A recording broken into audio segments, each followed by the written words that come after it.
No. Oh, it looks like we might need more chairs. Do Yeah. we have any more? Well, I was trying to make room for somebody here, maybe, but. See you. One more chair? Yeah. Yeah.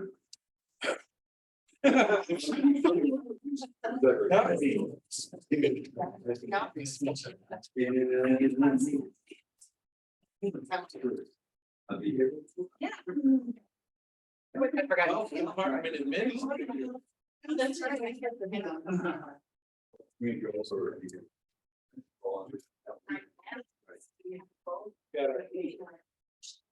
Yeah, it doesn't mean about my board.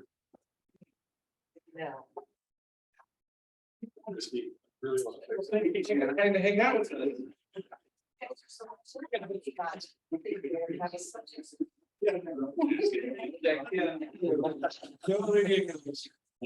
Health services stuff discussed. Okay, well, let's call the meeting to order because it is after 1 o'clock on October 14th. And thank you, Doug, for joining us. It's great to have you here. I'm thinking like, why doesn't everyone just introduce themselves in the room? I think Doug is know everybody, but it would just be nice. We have some new employees that just joined us. Whitney, you want to start it? Sure.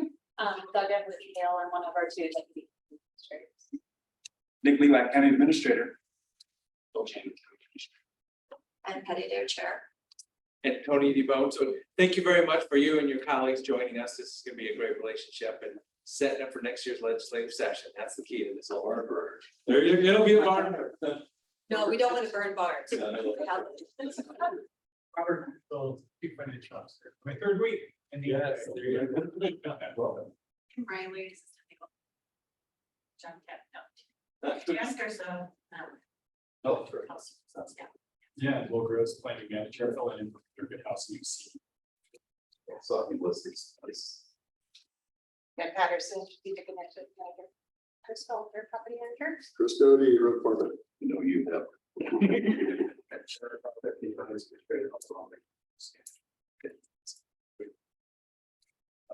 On the line is Iris, and I'm going to ask Iris to say a few words here in a few minutes. She's waiting for a plane to take off to go someplace fancy for exotic for a conference. And I'm Doug Riggs with Levy Policy Advocates, and Corey Barber, who's our kind of administrative scheduling person, could not be here today. County Clerk, introduce. Steve Dennis, sorry guys, zooming in from down the hall, Steve Dennison, County Clerk.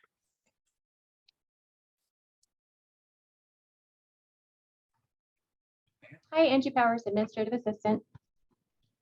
Angie, does our audio sound better? Yes, thank you. Okay, perfect. And as Doug said, Iris Maria, and unfortunately, I'm actually just coming home, not going anywhere exciting right now, but navigating LAX at the moment. Glad to be with you though. Thanks, Iris. And it looks like Lee Randall, we're gonna be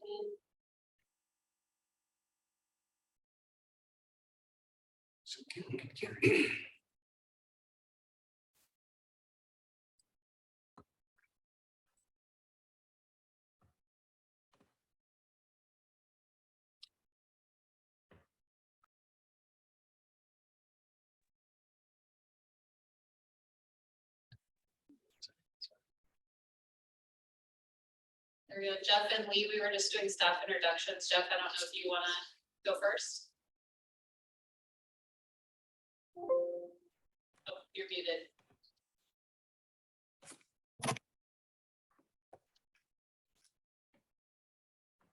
Okay, Lee, can we hear you?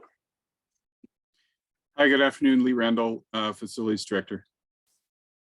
Thank you, Lee. Let's bring Jeff back.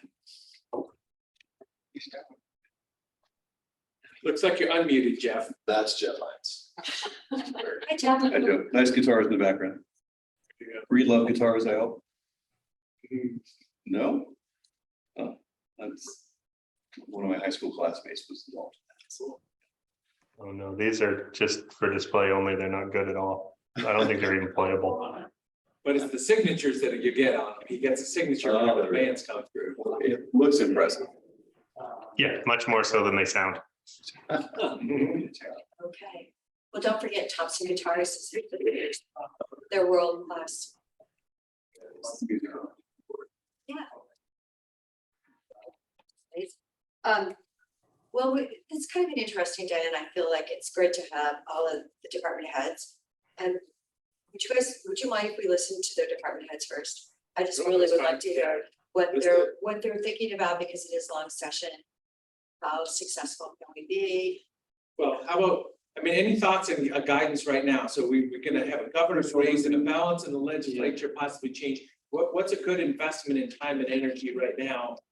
Knowing that we've got a lot of variables out there. So maybe give us some guidance just how to think about this right now. Sure. Guidance. Yeah, quick overview, and I want to give Iris a chance to say a few words too. First of all, we're very excited to be on board.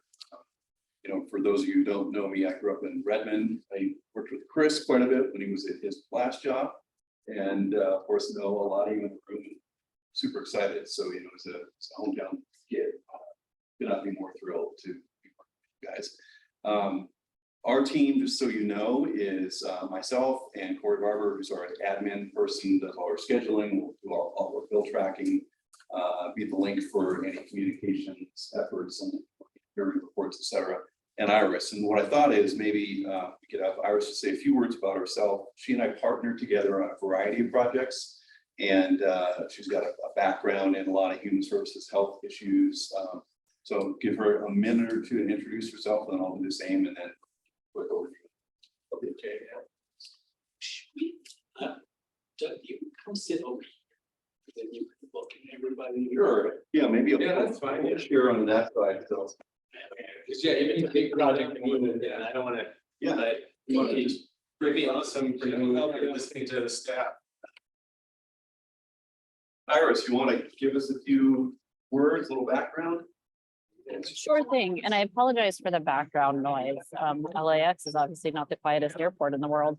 So as Doug mentioned, I do a lot of work in the human services, social justice world. And education, health, access and affordability, housing access and affordability, and criminal justice work. I have a number of organizations that I've worked with in the Deschutes County area on all of those issues. Been doing this work for, I had to count the other day and realized it's almost 20 years now. 8 of those specifically in Oregon. And it's been a real pleasure to work with Doug, particularly on a lot of our workforce development issues. Obviously, that has been top of mind in the last 2 years. Doug and I have been doing that work though for longer and recognize the need, not just in your county, but across the state. And really looking forward to this partnership and finding ways to support Doug in doing this work. Thank you. Thanks, Iris. Appreciate that. So just a little bit of background. Iris and I and Corey are the firm. We work together. We also have some partnerships with a couple other firms. So we are a small firm. We limit the number of clients we take. For instance, NWPA, Northwest Policy Advocates, had 10 clients. 4 of them are very small, and a couple of them don't know how to bill this year. So as I said in the meeting with the commissioners and Nick and Whitney here a couple months ago, that enables us to focus a lot of our time on it. So yeah, it will be a top priority for us, I guarantee you. And the advantage of having multiple people is you'll be able to get a hold of us. So that's going to be really good. As Commissioner Rabone mentioned, this is a period of change. Remarkable, once in a generation change that we're going to see in Salem, the capital, and the way the building works for a variety of reasons. We're going to have a new governor, so she will be sworn in, in January, which one of the 3 will win. If I speculated on that, Murphy's Law would tell you that I'd probably be wrong. But one of those 3 candidates will be the governor. And the good thing is they all have a long background in the issues that we're facing and that other counties are facing. So whichever governor gets elected, they will have a good background and appoint good people. We'll have new agency directors. If Christine Drazen gets elected, she's going to fire them all on day 1. If Bessie John gets elected, she says she wants the resignation letters on her desk for consideration on day 1. Dina has been a little less clear, but has said she's gonna make some changes too. So I think regardless of who gets elected as agency directors, of course, you fire them all immediately, and that means a long period of time until the Senate confirms the new people. So I think there will be a lot of people urging whoever gets elected to hold on to some of the beliefs so we have stability. But we're also going to have change in Capitol, in the House and Senate. We got a new speaker last February, Dan Rakefield, who went to Tiger High School, where my kids went to high school, but lives in Corvallis as an attorney. His wife is a social worker. He understands a lot of the issues that, for instance, public health, behavioral health that you guys deal with here in the county, homelessness and other things like that. So Dan, I think, is going to be an excellent speaker. The Senate is anybody's best guess. I talked to Tim Knope last week, and he's 17. I'm going to be 17. That's a pretty big jump from 12 to 17, but the polls are showing a lot of the races people didn't think were going to be close are close. There's a race in Hillsborough and Western Washington County that no one thought would be on the radar screen. Poll show it's within Washington, held by a Democrat, but could, in conceivable circumstances, flip the Republican side. Jeff Golden from Medford Ashland area is, I think, big trouble. He's anyone who remembers the wildfire bill 762, the lines that were drawn by the Department of Forestry were thrown at was complete catastrophe. So, who knows? He's running against the mayor of Medford as former police chief. So those two races and the Salem race really have to define what happens in the Senate. Regardless of which party ends up in control, it will be much closer. So there will not be super majorities. I think everyone acknowledges that. Probably Democrats will probably lose a couple, 3 seats in the House, at least 2 seats in the Senate, because they've basically given away 2 seats on the coast and in Douglas County, southern Lee County. So it'll be a very different building. On top of that, 41 of the 90 members will not have served in a live in-person session. In other words, they got elected or appointed since the beginning of 2021. So, and we'll have at least 20, maybe 25 new members who've never served before. So what that means is, the learning curve is going to be very, very high for them. Fortunately, some of the candidates on both sides are very good. I've met with most of the candidates. There's some sharp people running. I think a lot of the people who are expecting to win have some background. There's some former county folks running, some former city officials running, some people who worked on state programs. So I don't think it's going to be all rookies, but it will be a very different place. And then the last thing I'll say about this is add on top of that the fact that the Capitol is going to be largely, they say it's going to be open, but the entire basement's closed. The front and back steps and the rotunda and the galleria are all closed for seismic construction. There is currently no route back and forth between the Senate and the House to get to the Senate or the House and the Senate. You have to go outside around the construction fences.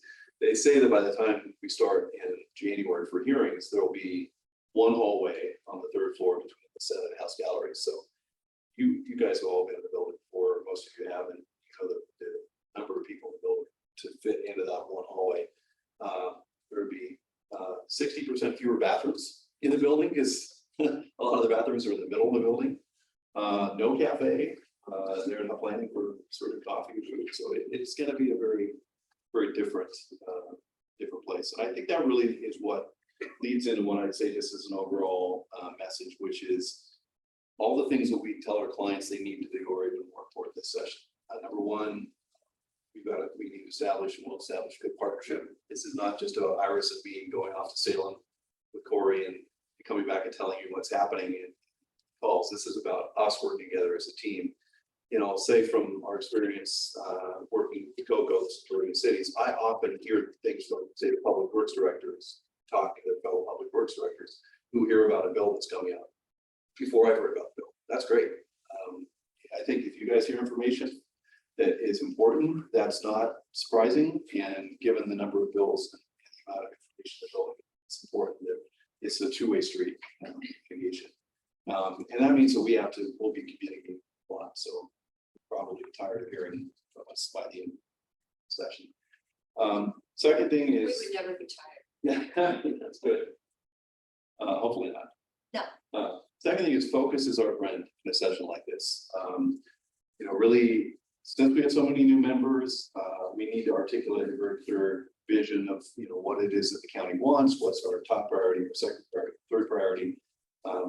I like to say pick between 3 and 5 major priorities, and then have things that you're going to support other AOC, LOC, you know, the ag irrigator folks, or, you know, public health might have that vision, but we can be supportive of that. But really try to focus. So when we go to our legislative delegation in Central Oregon, they all want to help, even if Vicky Breeze-Iverson from County wants to help Deschutes County. You know, Greg Smith, who I talked to yesterday, who's the vice chair of the Ways and Means Committee. I told him about Deschutes County. He said, let me know how I can help. He comes to Madras, but he doesn't come to Deschutes County, but he's so. Vicky's actually my rep. Yes, yeah, introduce, right. Yes. Yeah. So she does cover Deschutes. Yeah. So the benefit of that is all the legislators in Central Oregon, 6, 7, or 8, however you want to calculate it, one of our allies. So, you know, well, we can help them by focus. Then 2 last things. We always trust collaboration, working with other entities. Does AOC have something we're supporting? How do we work with them? How do we be supportive of their efforts? What if another county has something supportive of? How can we be their partners? EDCO or GOCO or other entities, collaboration is important. And then the last thing I'd say really quick, I'm sorry to take so much time, but Deschutes County is growing in importance. Population is growing, the cloud is growing, either as Senate Minority Leader or Senate Co-President or potentially Senate President. Tim Canope is in a very advantageous position. Vicky Breeze-Iverson is the Minority Leader, she'll remain the Minority Leader, but that's still an important position and a more narrowed legislative process. And I think people realize that Deschutes County is an important area of the state, economically, tourism-wise, down the list. So, and we've been a leader, you know, on things like the homeless demonstration sites, land use. So I think there's an advantage, and our voice can be very strong. So with that, I'm really, in spite of the fact that I just talked too much, I'm really here to listen and to learn what the department heads are seeing down the road, what things we should keep an eye on. I was starting to take some pretty good notes, and forward to discussion. Thank you so much. I know, I was just thinking about inflation and how impactful that's going to be.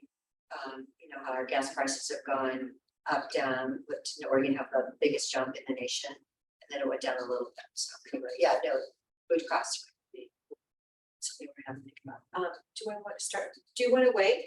We'll start down there with Chris. Okay. And we can work that way and hear from department heads and what you're thinking of. Probably the first thing to talk about with regards to road officials, public works entities for the counties. We primarily funnel everything, all the conversations, advocacy, stuff like that through the county road program, AOC's county road program. We have an association, Oregon Engineers and Surveyors. And so in terms of that network, you know, letting us know about bills, advocating for bills, you know, we're first and foremost kind of plugged into that group. Good relationship there. It's a lot different than cities. I know how many counties you work with, but cities are pretty, you know, they can go rogue. They've got loose associations, but they're off doing their own things. They compete against each other a lot. County road officials, super tight. And so we're always, you know, so there's just a stronger advocacy, and it's funded, you know, in terms of county's infrastructure at the AOC. It's funded with a off the top contribution from a federal funding program that filters through. In this upcoming session, I should say most of the time we play defense, and you know, we're always, you know, fending off things that we'll try to chip away at things we like. This time we are going to play a little bit of offense probably, and the biggest thing is kind of a bill that's meant to kind of slap ODOT on the wrist a little bit. They are doing away with a program called Fund Exchange. To a lot of us, Fund Exchange is the best thing ODOT's ever done. ODOT gets through the federal government, an allocation of Surface Transportation Block Grant Funds annually, STBG. And in the 80s, they've done this Fund Exchange program, whereby instead of giving local government, cities and counties and small MPOs and large MPOs, instead of giving us federal dollars, just thank you federal government, here's federal dollars, local government. They filter it through ODOT's books. Basically, they are well equipped to spend federal money. They do it all over the place. Local agencies aren't. It's the hardest thing to do. You got to comply with all the federal requirements. We are not even certified as an agency to spend it. We would have to hire ODOT to oversee, provide oversight and over any federal project we spend. So what ODOT does, they take the federal money and they filter it through their programs. And then they hand us fresh, clean, washed state dollars, which is what we get on a monthly basis through the state highway fund. And we can spend those as we do without all that federal red tape. And especially when you're dealing with, smaller amounts, some cities will get $100,000, which is silly, if it's federal, but great if it's not. What ODOT is telling local governments now is that we don't want to do fund exchange anymore. We want to cut it in half, but we'll likely get rid of it here in a couple cycles. And the reason is they always wash that money through their operations and maintenance side. And that, so they'll take the federal dollars to spend them in their ops and maintenance side, give us state dollars out of that. But meanwhile, House Bill 2017 just passed 5 years ago, tons of state dollars coming in, over $250 million coming into ODOT. And that they should have capacity to fund exchange that. But they're telling us they don't. And the reason is they point back to House Bill 2017. They go, look, it is so legislatively directed to certain programs and this and that. We can't fund exchange out of there. So we got to do it out of ops and maintenance. No, by the way, we have a $700 million deficit in the next 5 years in ops and maintenance because legislature's not giving us any money for ops and maintenance. So we're throwing the challenge flag.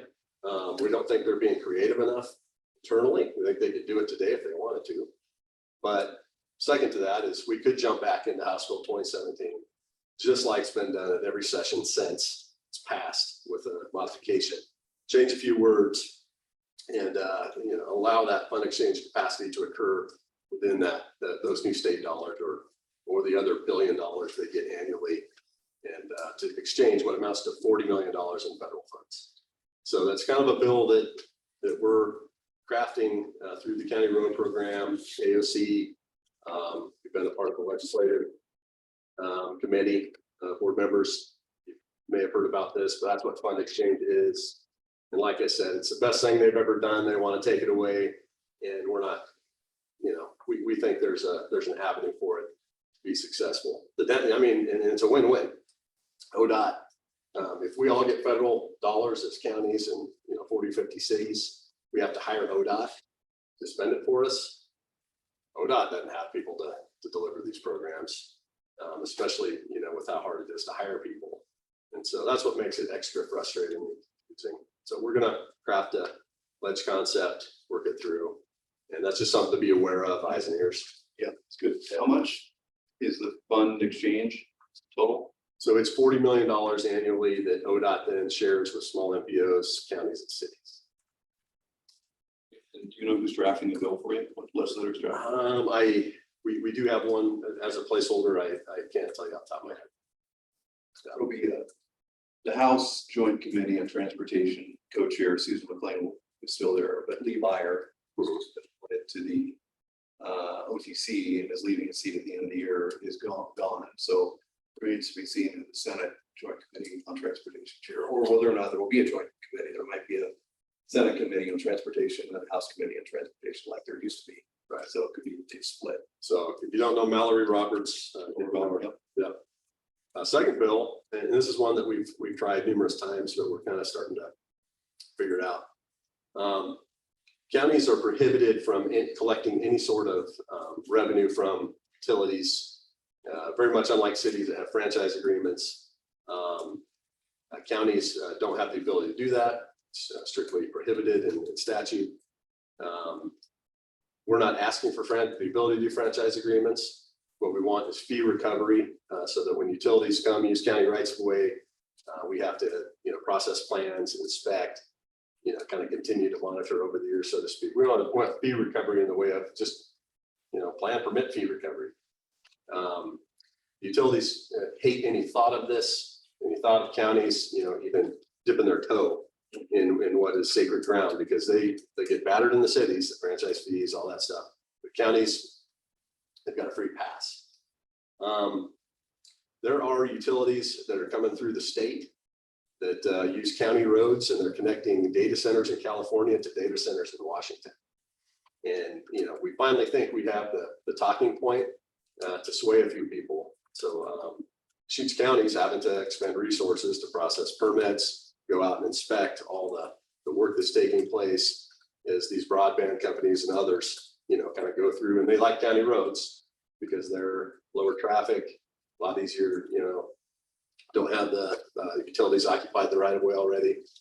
And so utilities that don't even provide a service to Deschutes County residents directly are getting a free pass. And anyway, so we're going to take another run at it.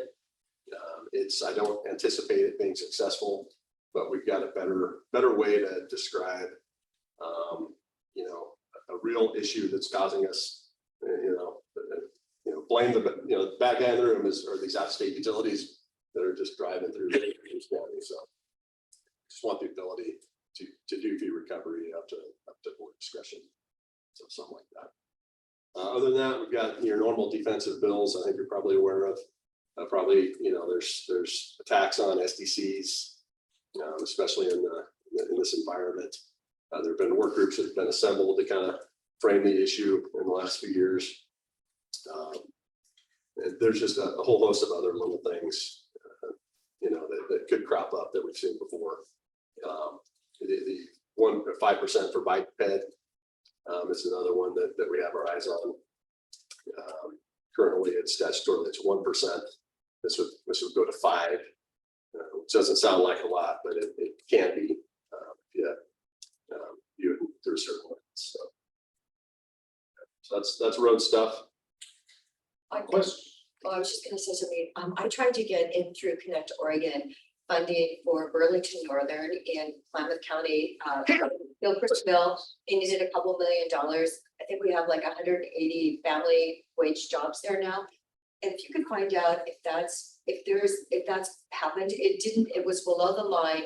I didn't get it funded, but it was taking 600 freight trucks off of Highway 97. And I think they were asking for like 2.3 or 5 million, something like that. And I would really hope that we could do that, because when you drive 97, you know how we need to get those trucks off. And the mill seems to be doing, great work. And a lot of people that live in Deschutes County work there. Yeah. So thanks. I just don't know what happened with it. Yeah. I think right when I great started doing it, moved here back in 2006. It's great in the Senate. So it's been a great program for Central Oregon for a lot of the airports and the railway. Well, we got the Bend Airport Tower funded, but I thought that was a really great bill, and there's a whole story there. So I'm still thinking that needs to be done. Okay, sure. On SDCs, just really quick, I was on the conference call this morning with the SDC coalition. So we've divided up the legislators to talk to about SDCs. And the bottom line is, if a city or a county cannot recoup their infrastructure costs, or is pays for it. So the existing constituents or citizens in the city or the county and senior falls disproportionately on seniors. So I did have a conversation with John Lively, who's kind of spearheading the SDC effort, and he's a former mayor. He was mayor of Springfield years ago. Said to him, I said, John, if you want to take money away from local governments for something that's beginning, but we have to do it, and you can find a replacement funding source. And I think it'll definitely be a discussion. Yeah. So as far as counties go, we have an SDC. I think 7 other counties have transportation. SDCs, a couple have parks. No county has utilities, but we get invited to the party. With the cities to. Yeah. The growth is expensive, and we got to find a way to pay for it at somehow. If there's a better way, that's great. But it'll be a big issue. So what is that SDC tax scenario? What is that? So somebody builds a house, it costs 48, whatever for SDC. Who's going to tax it? For what? So some of the concepts have been things that we actually already do. would be required for all counties or anyone in charge of SEC. That's where you collect it. The builders want it at occupancy as way late in the process as you can, or even when you sell the house. You know, I mean, they're looking for ways to, you know, push it downstream. We already collected at occupancy, but to a smaller local government that can't, you know, that basically has a hard time tracking occupancy and that sort of thing. Sometimes it's hard to get them back into the counter to pay a big bill when they're buying refrigerators and getting ready to move in, right? So that's been one concept. Others, you know, I'm not sure what blood might be in the water on that and how it may affect us, but the mechanism, you know, is always being looked at to adjust it to make it softer or more favorable.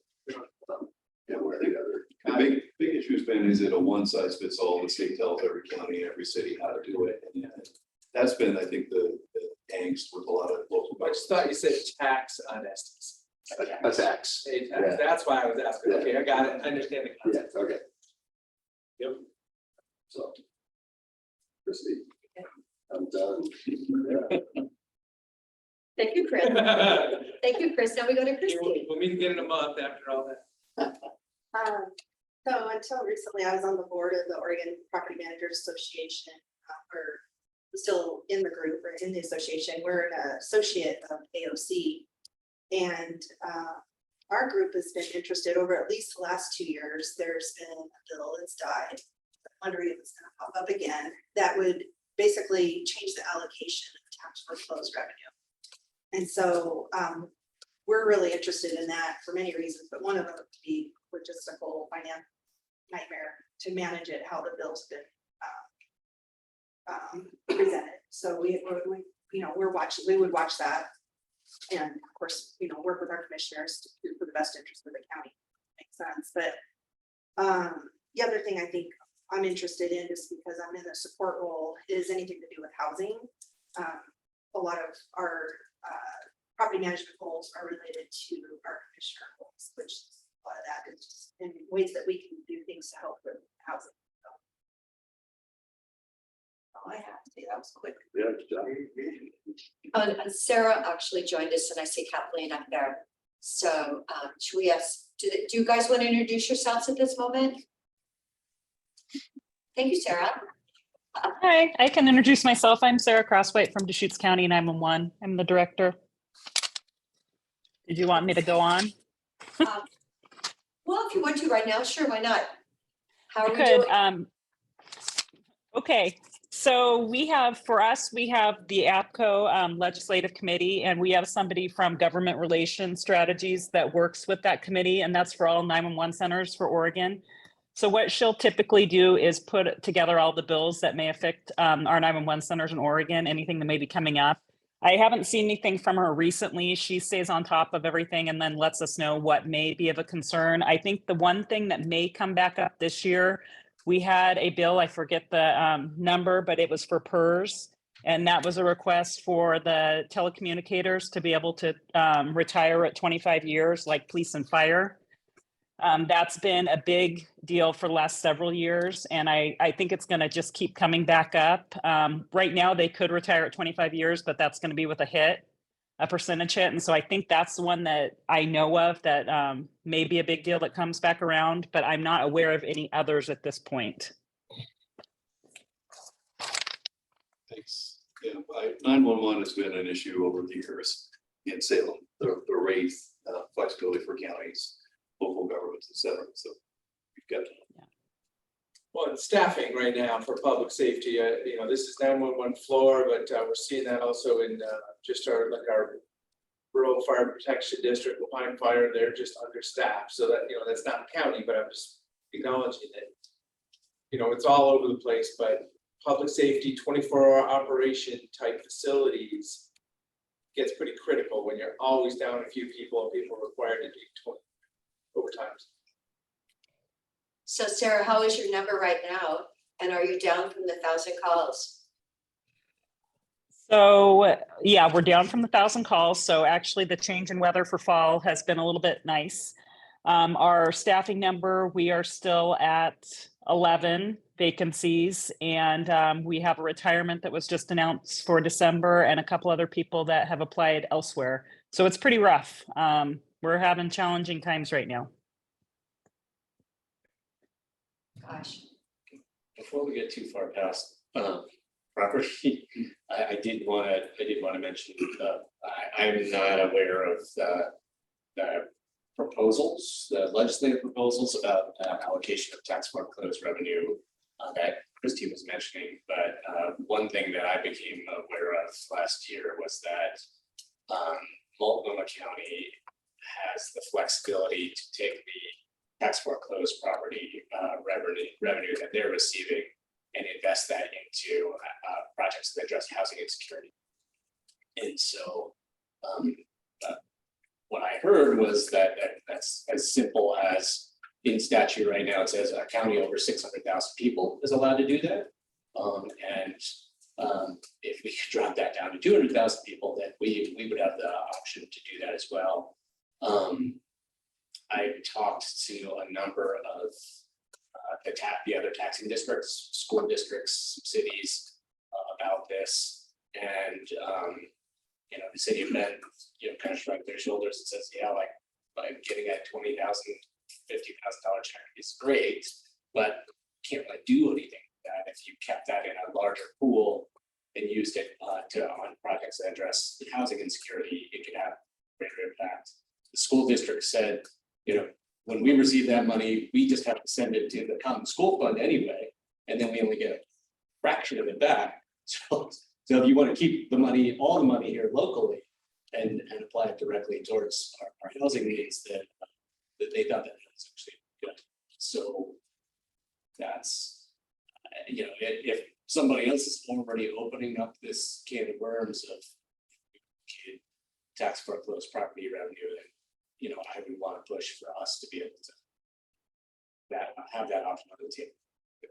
Well, this is where we can practice, the will of the board here, because I'm not supportive of that concept at all. So, it's a concept, but some of these policy decisions will be decided by the board giving you direction, and let's make sure we have open and honest communication about these things. But yeah, I wouldn't be supportive of that. We can talk about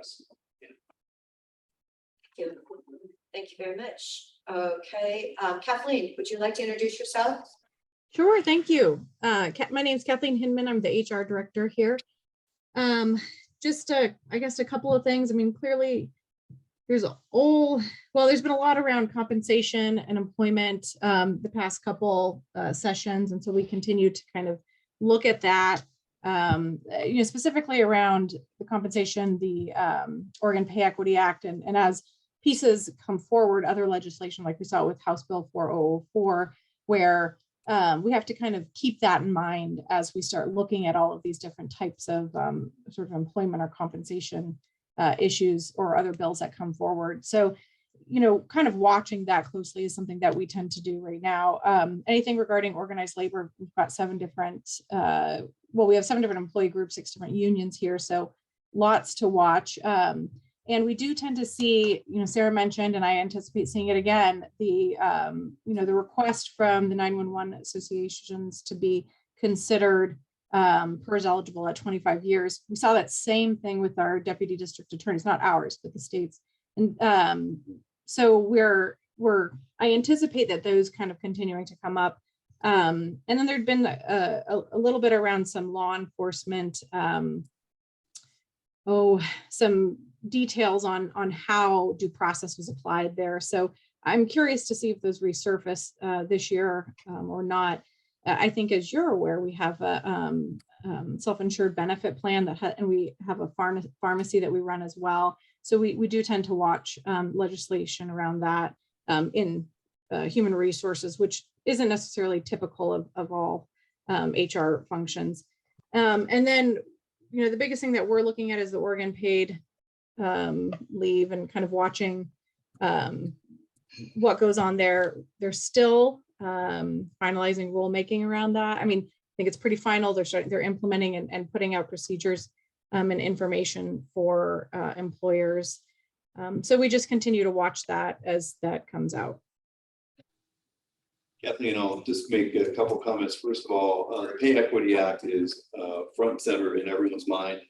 It went into effect in September, except for monies in House Bill 4004, and they got an extension through the end of the year.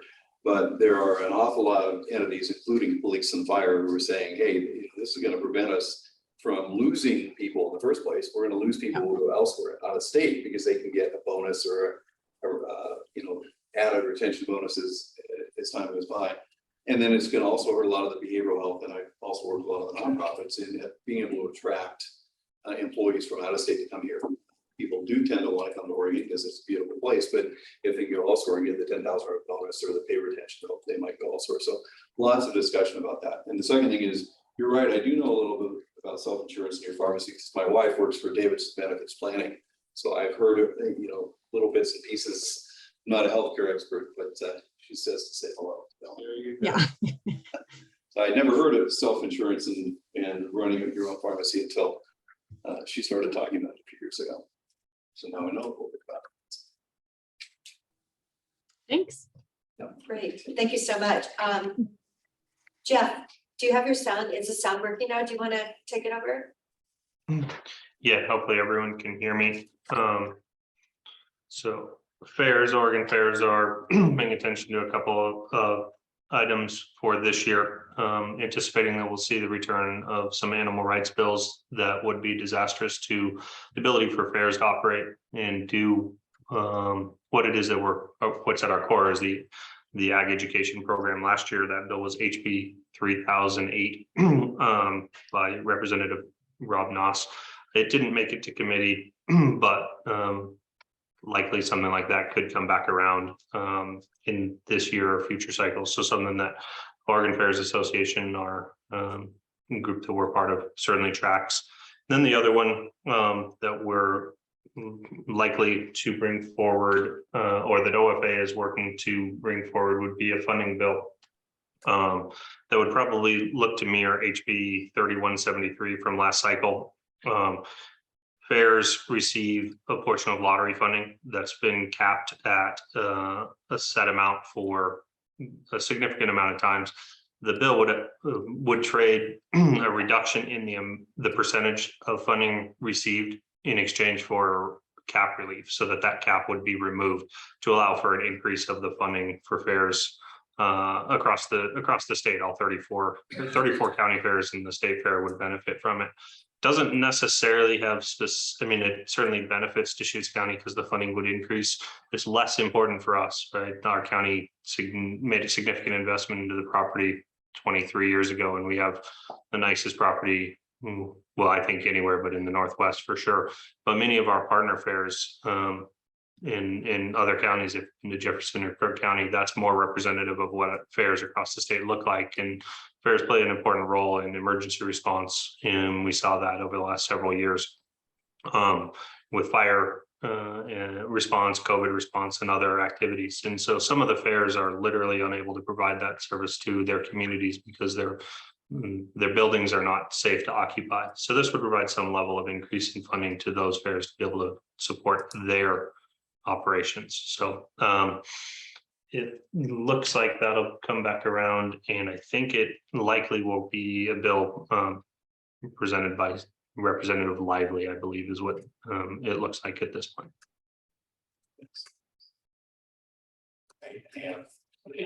We're having some discussion about this bill at AOC, and my one concern is whose lottery money are you taking in order to increase the amount? For us, our fingerprints is in pretty good shape. The diversity of funding sources as well as Eastern fee revenue. So I appreciate that other accounts have greater needs, but if you're taking money away from schools, if you're taking money away from economic development, if you're taking money away from things that we care about, then I'm not sure if that's a trade-off that we should be supporting.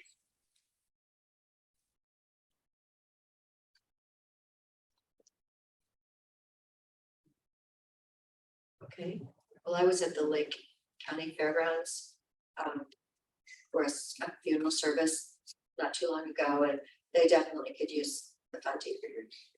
You know, I mean, they don't have the population, but I see the need there because it is a community gathering center for Lake County. And I know they probably used it during their fires. So. Anyway, Lee Randall. I see you up in the right corner. Good afternoon, Lee Randall in facilities. Similar to the road department, we often play defense on bills, especially related to proposed changes in procurement or contracting statutes.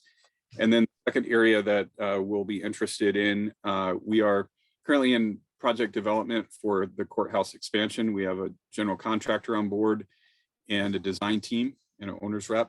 And so any conversations around courthouse funding, we'd certainly be interested in. Those are really the two main areas that would be we'd especially be paying attention to this year. Lee, just a quick question, as I saw this occur in Clackamas County, how is inflation playing into your earlier calculations of the cost of that expansion?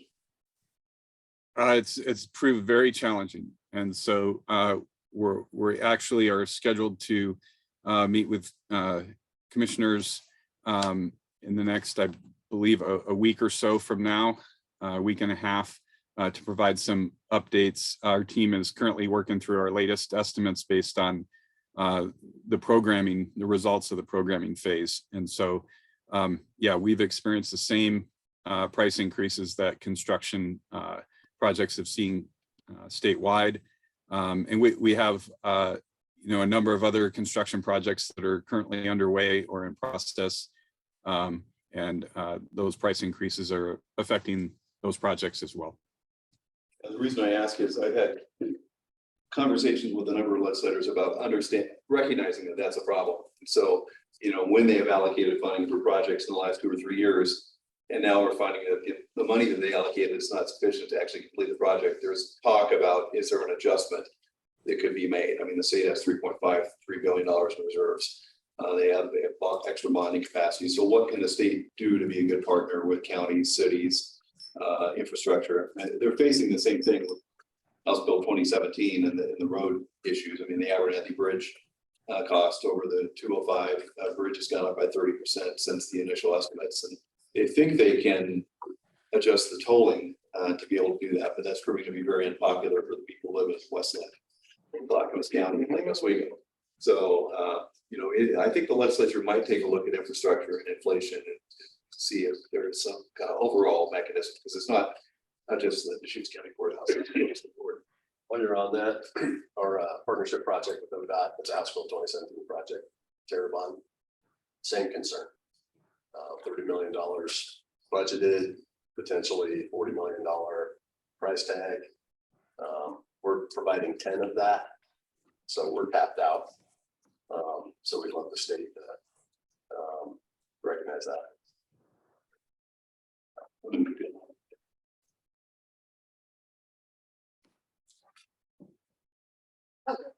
Okay, let's. Yeah, Joe. No. I just for support. Yeah. Well, I thought they would have something right now. Will, representing Peter, thank you so thank much. you. Yeah, again, Peter Kowski today. So of course, CDB, we're building environmental soils on-site program. So many bills related to just us. There's no bills that we're tracking at this time. And most of our interest is focused through Mallory at AOC. So that's generally responses. Of course, our goals are related to commission goals. So things that were kind of interested in the past year, there was a case out of Clackamas finding that short-term rentals in the EFU zone are not allowed to use their Airbnb property in the EFU zone. That's not approved in that zone. Unless it's conducted as home occupation or bed and breakfast on that. That's working its way through the courts. It's surprising that this legislative. And also been commissioner interest in the past year dealing with recreational uniform manufacturing home parts. What we find ourselves up against there is a big wall of gold. So I participated in the past year in a manufacturing home working group, and they shared frustrations that these resources, RV parks and manufacturing home parts, there's economic incentives to the utility system to cause our costs, particularly burden on the supply of every people. And these are frequently housing class sort of people. And there's some people out now who are parked out on federal lands, on public lands, who in theory could survive, pay a hookup fee, but they're just those facilities don't exist. And so to the extent that there's bills in some way, either needs or find workarounds to go for past year. And I do have Senator Knopp has written up a bill for a pilot project for 7 acres of a single wide manufactured park. Just a bit north of Ben's huge ski line. So there, we haven't had one, but it's over 300 single wides. It could really be affordable housing for people that work in Deschutes County. Everyone tells me, their workers can't find a place to live here. Right. Yeah, they're leaving here. So anyway. Goal 14 is urbanization. Yes. And so we've got existing developments in rural manufactured home parks and few RV spots where they're hesitant to do anything because it triggers something. And it just, they can't even start talking about improving existing facilities, possibly growing just a little bit or whatever. And that's what we learned when we studied the problem. Well, if I touch this, it can make me put in a septic system or fire turnaround for a fire truck or water flow. And not that any of that's bad, but that means they just stop. They just don't even try, which is like, is that what we intend on doing? Yeah, I mean, the problem could be perceived as regulatory, but basically to establish an RV park, people that are safely without.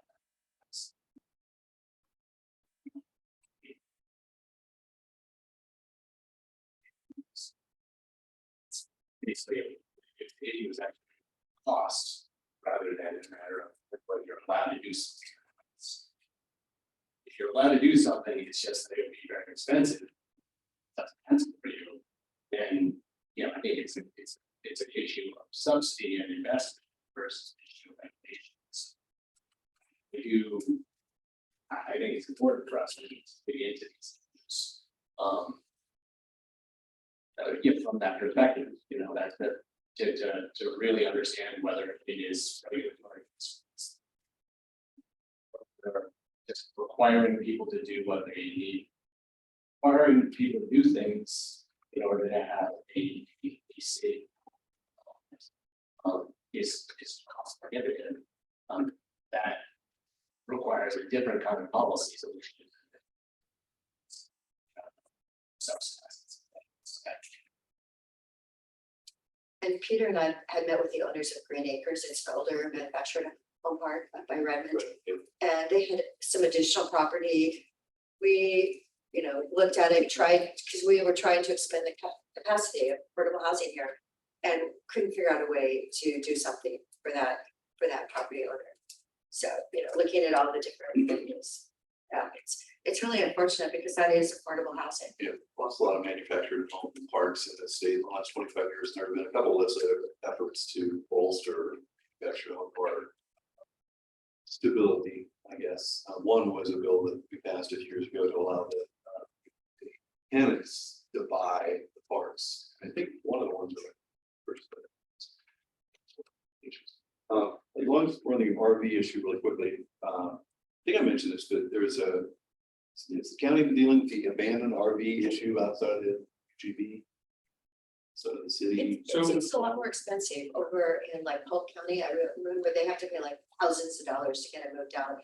And we're cleaning up a China hat all the time, but we have community volunteers that clean up too. And they're in China hat now 4 miles. So it's going to be really big at some point in time. Yes. Yeah, there is a work group. I've been participating in it. It's, there are a lot of counties, several counties are on it. Right. Cities, counties, it started with the Tow Truck Owners Association, because in a lot of places, they're being called by a city or a county or police agency, police or sheriff, fire, remove a burned out RV or one that is clearly not inhabitable, but there's no way to dispose of them. And they're not a very good cycle. Traffic cycle. So the question is twofold. Number one, how do you determine that it's actually unoccupied? So you don't want to tell one that someone's living in, because they'll just go someplace else and process themselves. Or how do you move a safe route? That's the question. Second is, how do you pay for this? And that's really the sticky wicket. No one wants to pay tax when they buy a new RV or a fee. But yeah, the cities and the counties and police and the fire have it, and the parks, especially parks, are really a big participant in this center. It's a $3,000 to $4,000 expense for a lot of these communities. So it's really There's a lot of dumping. You know, there are unauthorized terminals, encampments where people being trapped. There are people who see the unauthorized encampments, like, oh, you know, there are already people dumping out there. I'm just go chuck my old dishwasher out there because, you know, like it'll just blend in. Yeah. Instead of going and paying my tipping fees. There are abandoned vehicles. I mean, it seems like a lot of times it's a car, it's a truck, it's a pickup truck that's necessarily. So maybe it's just not as much of an issue here as it's not as you compared to the volume or other kind of waste that people are dumping. And interestingly, I have some interface with BLM and some of the issues that they deal with. It's somebody's affected the hazardous. Yes. So, you know, you get people using methadone or using needle drugs, and there's a lot of emphasis on sending volunteers out or especially these types of issues.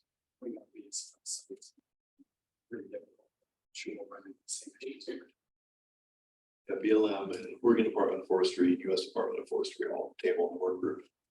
So there will be a bill. Sponsored. It's the agenda.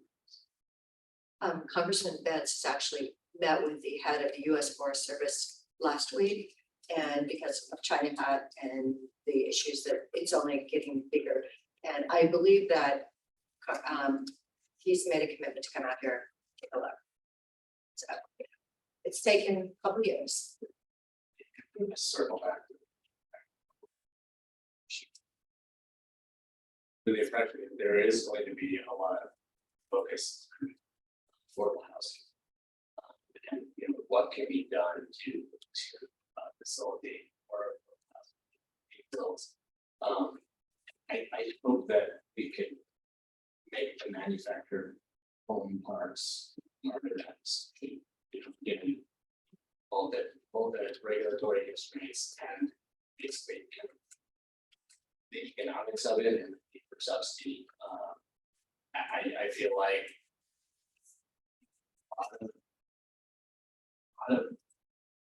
a lot of the legislators represent people, and the vast majority of the population of the state of Oregon is living in cities at this point. So oftentimes, you know, urban legislators, they don't think of manufacturing park as affordable housing. You know, multifamily apartment, which is, but there is a need to kind of serve.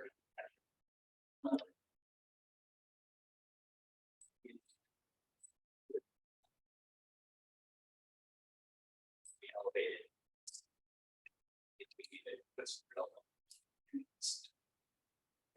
You know, I was heavily involved in this issue about 8 years ago. There was a big emphasis on manufactured home parks. There were two, all the housing advocates were involved, the cities were at the table, because the cities were seeing them disappearing. And, you know, the people tend to live in manufactured homes, single ones, or low income seniors. And so what happens when someone who's a senior loses their single wide, where to go? Well, a lot of almost veterans, 5% of the veterans live. So I think there is a real interest in trying to be creative and giving local communities the tools to craft the ordinances that make the most most sense for them rather than kind of size physical. Town approach, and that is like a large part of the problem. What we have to see is it's what necessarily works in one community doesn't always work in. So give your local elected officials the ability to make decisions. That's a good idea. Yes. Especially when you have the growth that Deschutes County has. And It's gonna be investments. You know, there's a lot of income spreads between various kinds of centers and subsidies. Yes, you can use those for multi-departmental. So I mean, there is it really is like lived, I think a lot of, you know, maybe the reason why we don't see more.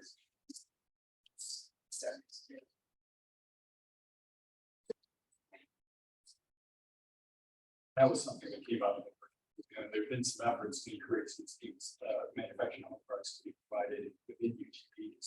That they had worked group struggle to get something really incentivize the city to approach it as well as a developer to develop it. It starts to be around 100 units in construction it's allowed. And unlike single family homes, which create a cash exposure as soon as they're shovel ready, these things pay out over decades. So they are both getting a regulatory city buy-in as well as a developer with something that's trouble. The advantage of having it in the city, of course, is that infrastructure, you've got sewer, both working as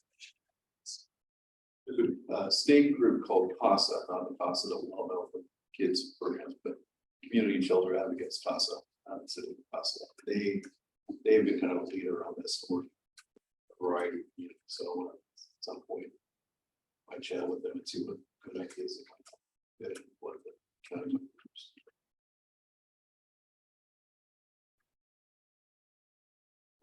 Transition, just it sounds like our folks on Zoom are having a little bit of trouble hearing folks not at the table, so if we can try to correct, that would be great. okay, Speak louder. Yeah, well, do you have anything else you want to add? nothing else, as I said at the outset, our goals are frequently are always the commissioner's goals, so this. We'd be glad to hear it. Oh, is it possible to divorce 762 from 391? I've asked Senator Finley that several times because I knew that was going to be a problem.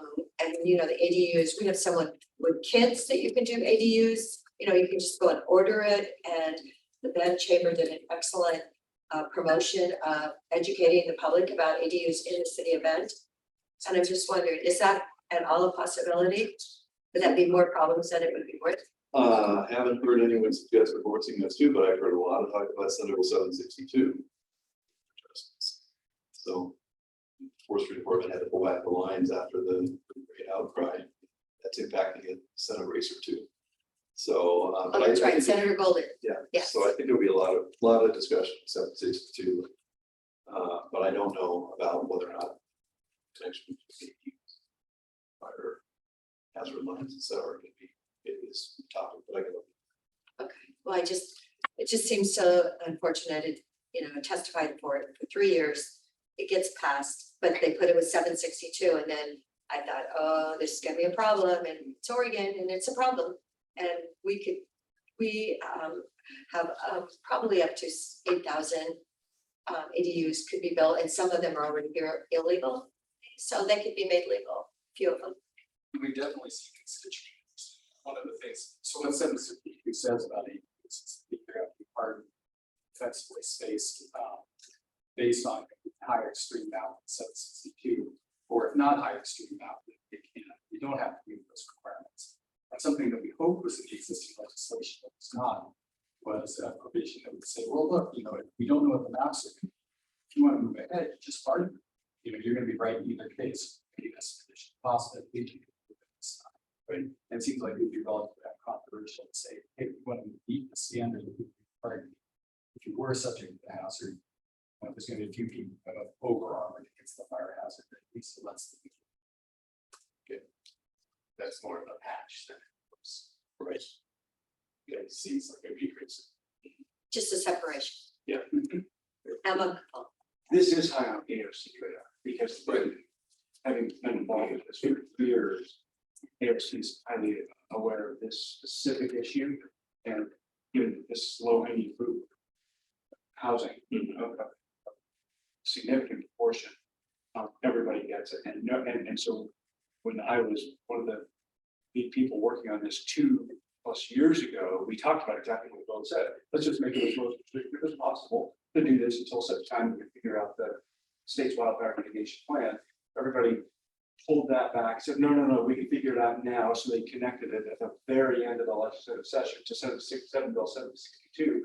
Nobody anticipated the 762 would literally blow up in the summer, and then consequently delaying this for a very long time. So it's a really unfortunate outcome of that. As Commissioner Dare said, they're here. What can we do to help legalize those ones that can be used? So it fits in with all the help Georgia is doing. A lot of these issues with a variety of grades are all definitely. They are linked, aren't they?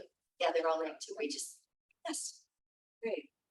So two things, maybe not legislative specific bills, but topics and big issues. So your water, so we've had an application for a rezone of 710 acres all over, kind of a political issues, push and pull on that. So possibly 71 new domestic exempt wells. But just clarity from Oregon Water Resources about it. And we're working through our comprehensive plan at Deschutes County. What is there a reference point for, how much development is too much development, or gauge for what we should be doing, or, just some good leadership and partnership from Oregon Water Resources, to our point. And obvious, black and white, simple terms so people can understand it in the community. So that's the problem. It's like, well, according to this, according to that, the water rights, this and that, and then somebody just spins it in the community, and we're like, okay, half the information is correct, and Water is like you. yeah, there you go. No, So yeah, so that's the thing, that if you get that worked out for us, please do.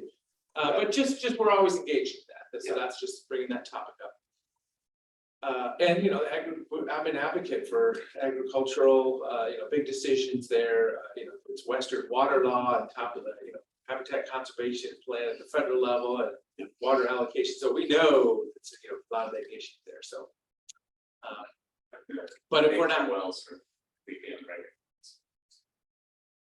None of any of those things given.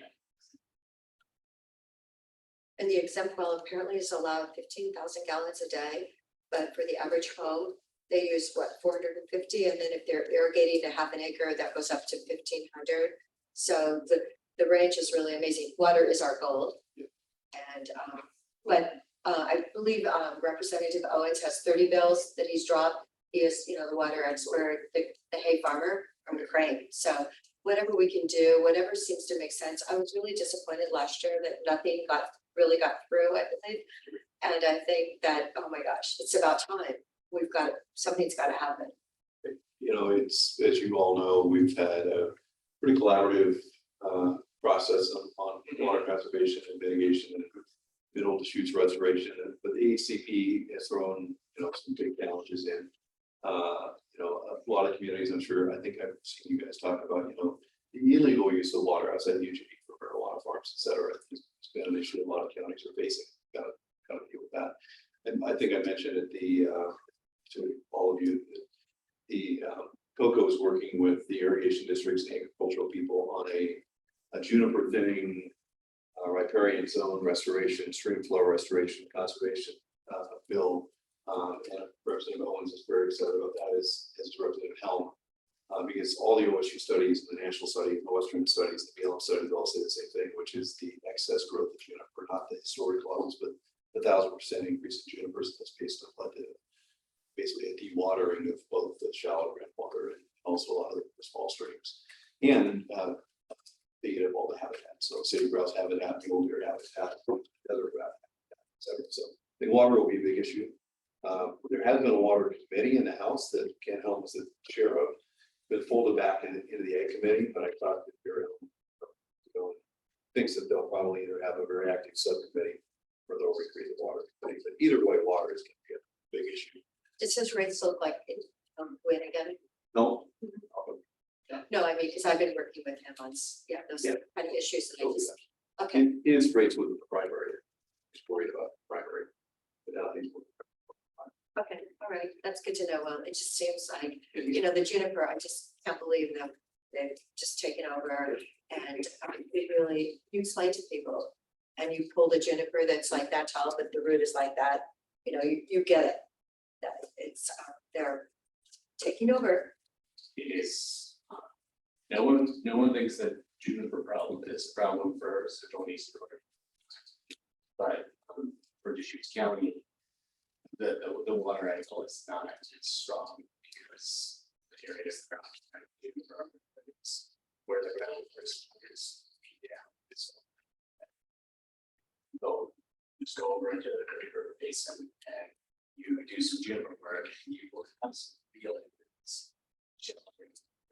In springs. These flow return for streams. You know, it's not the primary reason to do something about it. Fine.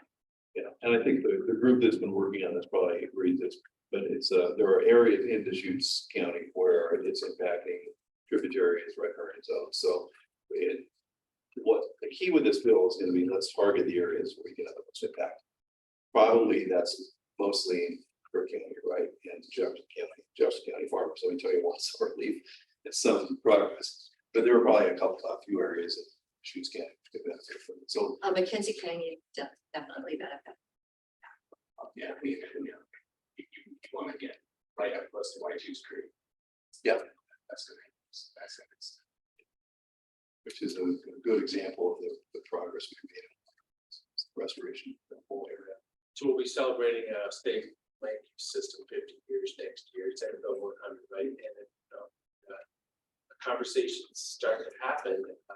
There's a lot of references, history of Deschutes County commissioners pointing out to governors and Alan Collins, and Barbara Roberts, like, hey, you know, it's really great we got the system, but maybe there's something could have been different up here.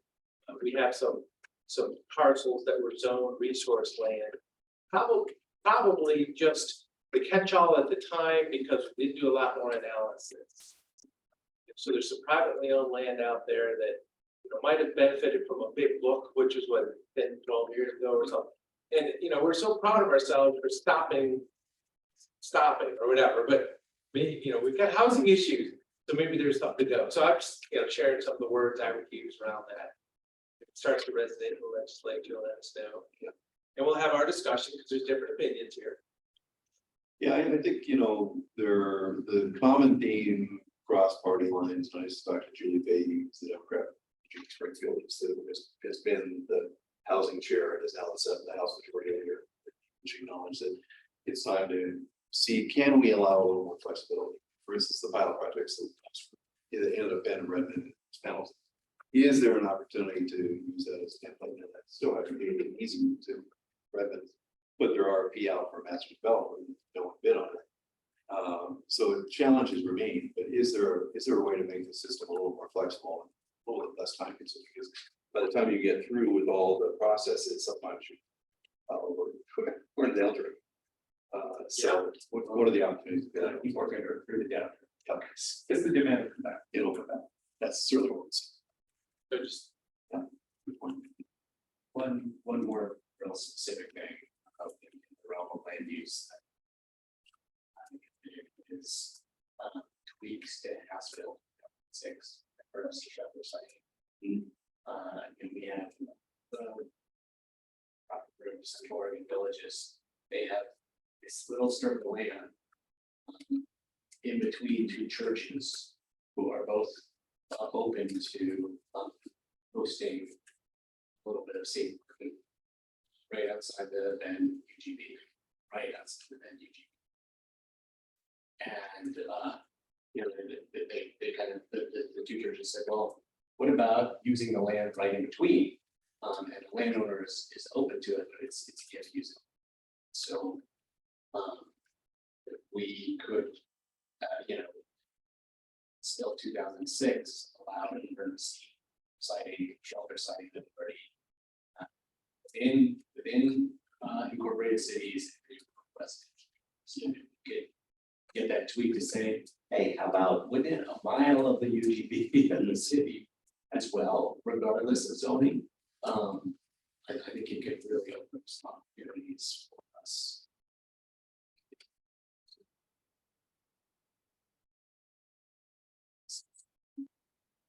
Yeah, this is so nice.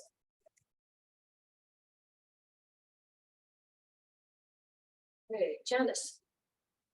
Well, you are done? You don't have any issues with Janice.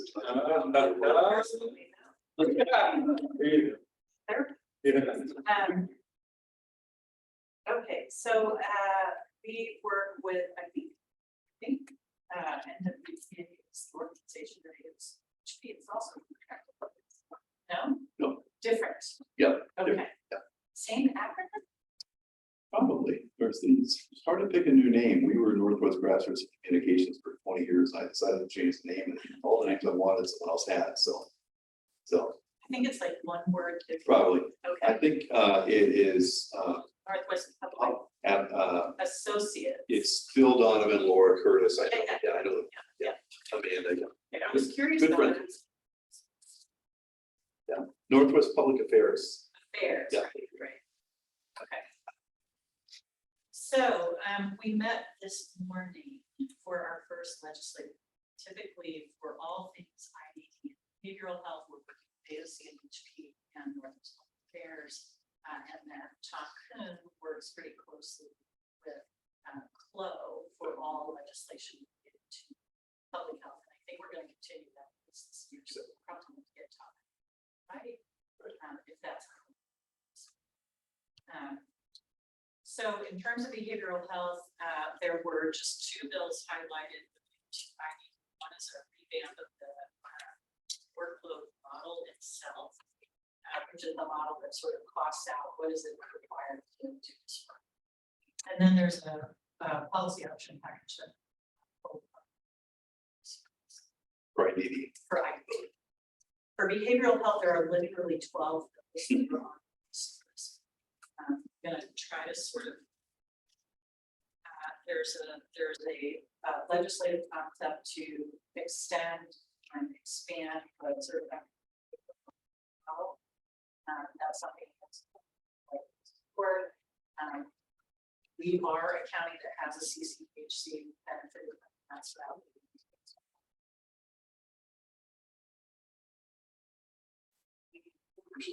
Federal funding.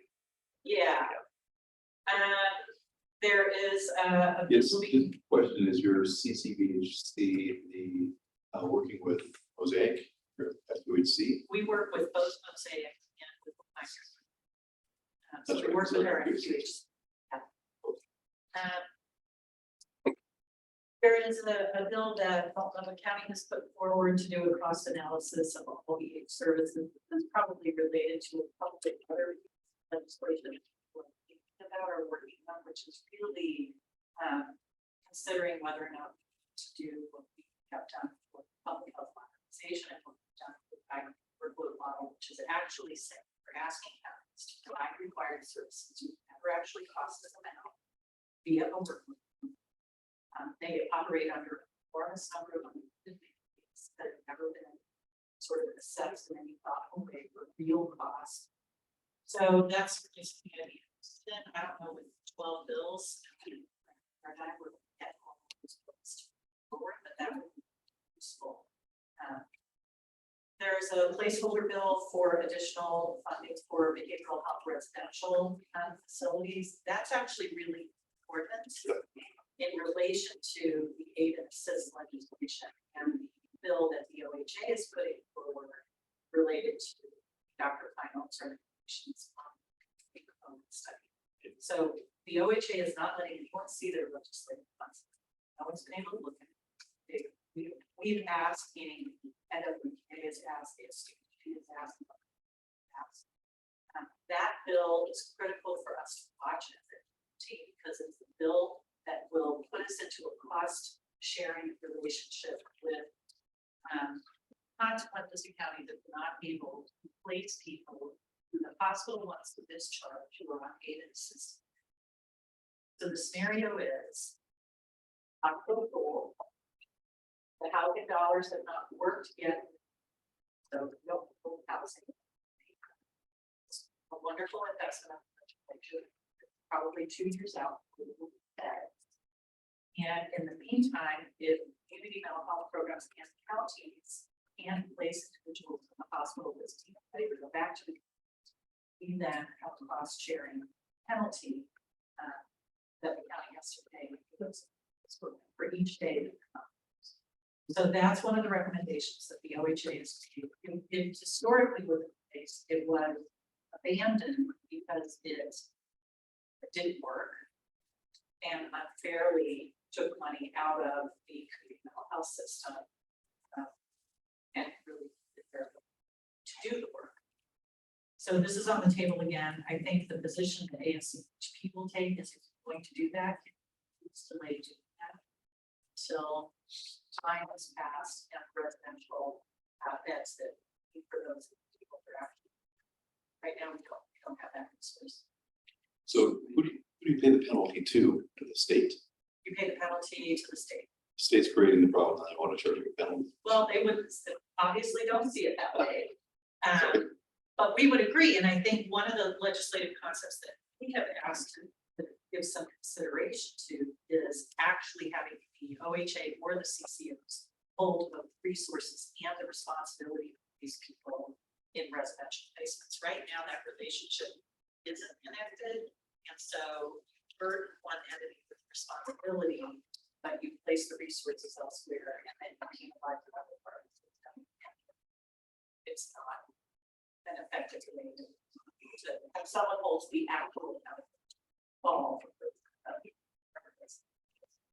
So we pay the penalty and would they use that money to keep people longer at the state hospital, or they would use that money to for secure residential treatment facilities somewhere else where there's tons of capacity? Yeah, we don't know. I would have to look at how it would work probably. Because we can't actually see the legislation of the concept, we really don't know the action. So I think that's one to watch really closely. Related to that, we forward the bill, I guess, sponsoring that bill to identify counties who are providers and hold responsibility for this population.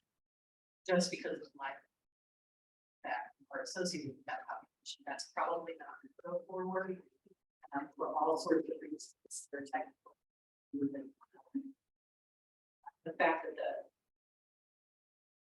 I'm going to use correct techniques and count at state level to cover lawsuits that is out of hands. They're not looking to add additional liability in that space, right? So Probably good to have that bill at least, because then people hear about the concept, even if it's an unresolved concept, they understand that. yeah, the bill, they had the bill last time. It didn't pass, and they're probably going to propose it. I think in the well, anyway. So that is another bill to keep a close eye on. There's a 90-day telecom fee increase that's going to be proposed. NAMI is the proponent of the bill, Repnos is sponsoring the bill. It's really to help fund both 90-day call center and crisis funding. So right now, there's a lot of focus on local crisis. There are funding bills, packages already in place. Whether or not that's going to adequately fund the system to ensure local crisis capacity in all counties isn't really clear yet. They're still working and to finalize what the cost formula for the wraparound crisis services. Did I read someplace that Deschutes County and the City of Bend working together on a mobile crisis response unit? The Bend contributed $1 million. I think I thought I said it. It's 328,000. Yeah. To add to our existing. Okay. It was over a 2-year period. Well, we have had mobile crisis at full capacity. What we're adding is the capacity to respond to crises without law enforcement presence, which means you need to staff a 24/7 team with 2 persons versus 1. Then to contribute to the cost of 1 FTE over the next 2 years out of ARPA dollars, which helps round out that team. We added 1 through some one-time only funding from the OHA And then we hope with these new local crisis dollars, we can have the additional 2 staff. So we're looking at that. I knew I'd seen something. Yeah. I don't remember the details. Good memory. And that came out of, I mean, it came out of, we asked the city of Benton for partnerships for our stabilization center. And they didn't come through on that, but they offered as an alternative. Hey, well, I mean, there's a tiny fraction of that. And instead they offered to help build, expand our global crisis capacity. 62% of the people going to the stabilization center are from the city of N. I think that's been pretty consistent. We've seen approximately 2,300 plus unique individuals since it's been open since June of 2020. That's right. For the city that we pay county taxes.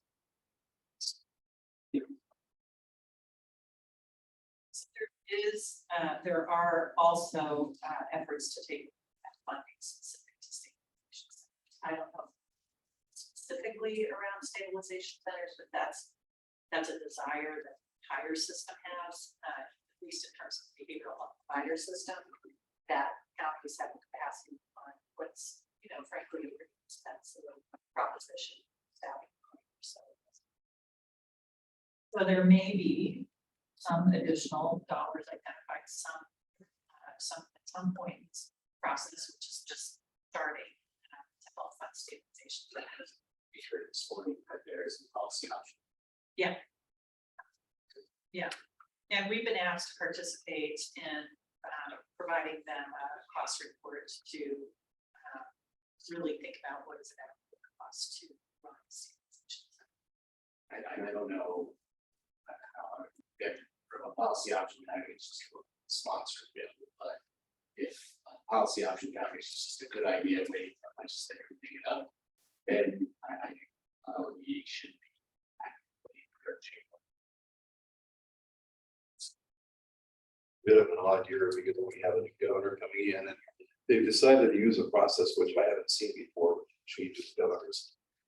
Which is the DAS is taking all the policy option packages and putting them together in a budget with check boxes. And so when a new governor gets elected, she can, with her team, go through and say, yes, oh no, yes, yes. And so they can, this DAS is a version maybe for the same thing. It's a way for the next governor to present her new budget based on what is depending on who's elected. I would see a lot of those different choices. So, but there always is an option from pop into a bill. Did the same thing with the Deschutes based on water collaboration personally hired from WD. That was a pot that didn't make it through the governor's budget and took it and turned it into a bill, passed it. So that's always possible. So Katie's there still in the head of that. Katie Connell, I think she's retiring. is she? She's announced her retirement, but I'm not sure it's effective yet. Maybe Katie Cola. Yeah, no, her grandmother was married to my mom. They're like family friends. I think she's 3 years. I mean, I just saw her at the roundup. She didn't mention. Oh, really? Her dad was. Connections all over. One more. Yeah. There's a legislative concept focused on. That's not a very interesting bill. You just have to check your hand on the group that was convened out of the legislative behavioral health transformation. 4 work groups. One is about addressing administrative burden. It is a reason we're using. So if you have ever an opportunity to look at the difference between administrative rules for a medical provider versus health provider and partner, tell you a little bit about this. It is quadruple what it is for a medical provider. With each new rulemaking effort, with each new rollout package of funding from the OHA comes another set of rules, regulations, reports, requirements, and very low capacity to cost the effort associated. So it's actually a workforce bill from my perspective, as someone who works with staff who leave this field because they're picked to that administrative while they're trying to work. It's out of control. The concept in that piece of legislation is to convene to longer term, more focused work groups that actually work through the county financial assistance awards, which are commissioners' assistants. They can probably tell you that they are 280 years of intricate rules, requirements. It's just a system that burgeoned without any effort to sort of manage or apply some principles to not create confusion. So it's actually important from my perspective. I don't know that it will be one that the county is interested in, but it is a work as far as I know. So I'm interested in working diligently to try to see something happen. Well, it might sound arcane, but I will tell you that's a topic that comes up in almost every single legislative meeting I had, including a mention of John Lively from Mayor Springfield and Democrat. Legislators on a bipartisan basis are very frustrated with what has happened in COVID response, criminal housing assistance response, and unemployment response, and how ODOT is handling it. It's just a general feeling that in a moment of crisis, the state took way too long to respond. I mean, a great example is the House Bill 2349 behavioral health workforce money that was passed in June of 2021. The first RFPs for that effort to figure out a way to generate more behavioral health employees. First RFP comes out this Christmas, in mid-December. That's a year and a half after the bill passed. Legislators are saying, where is it? So what do they have to do? Then they had to go back, short session, and pass House Bill 4004 to fill the gap to prevent the behavioral health system collapsing completely. That shouldn't happen. So I think legislators across the board are trying to figure out how do we make state government and bureaucracy more responsive, because bureaucracy is standing in the way and opposing. And the other thing that I'll say, and I've had this conversation with the speaker a few times, is there isn't really any trust between what a lot of the state agencies do and their partners.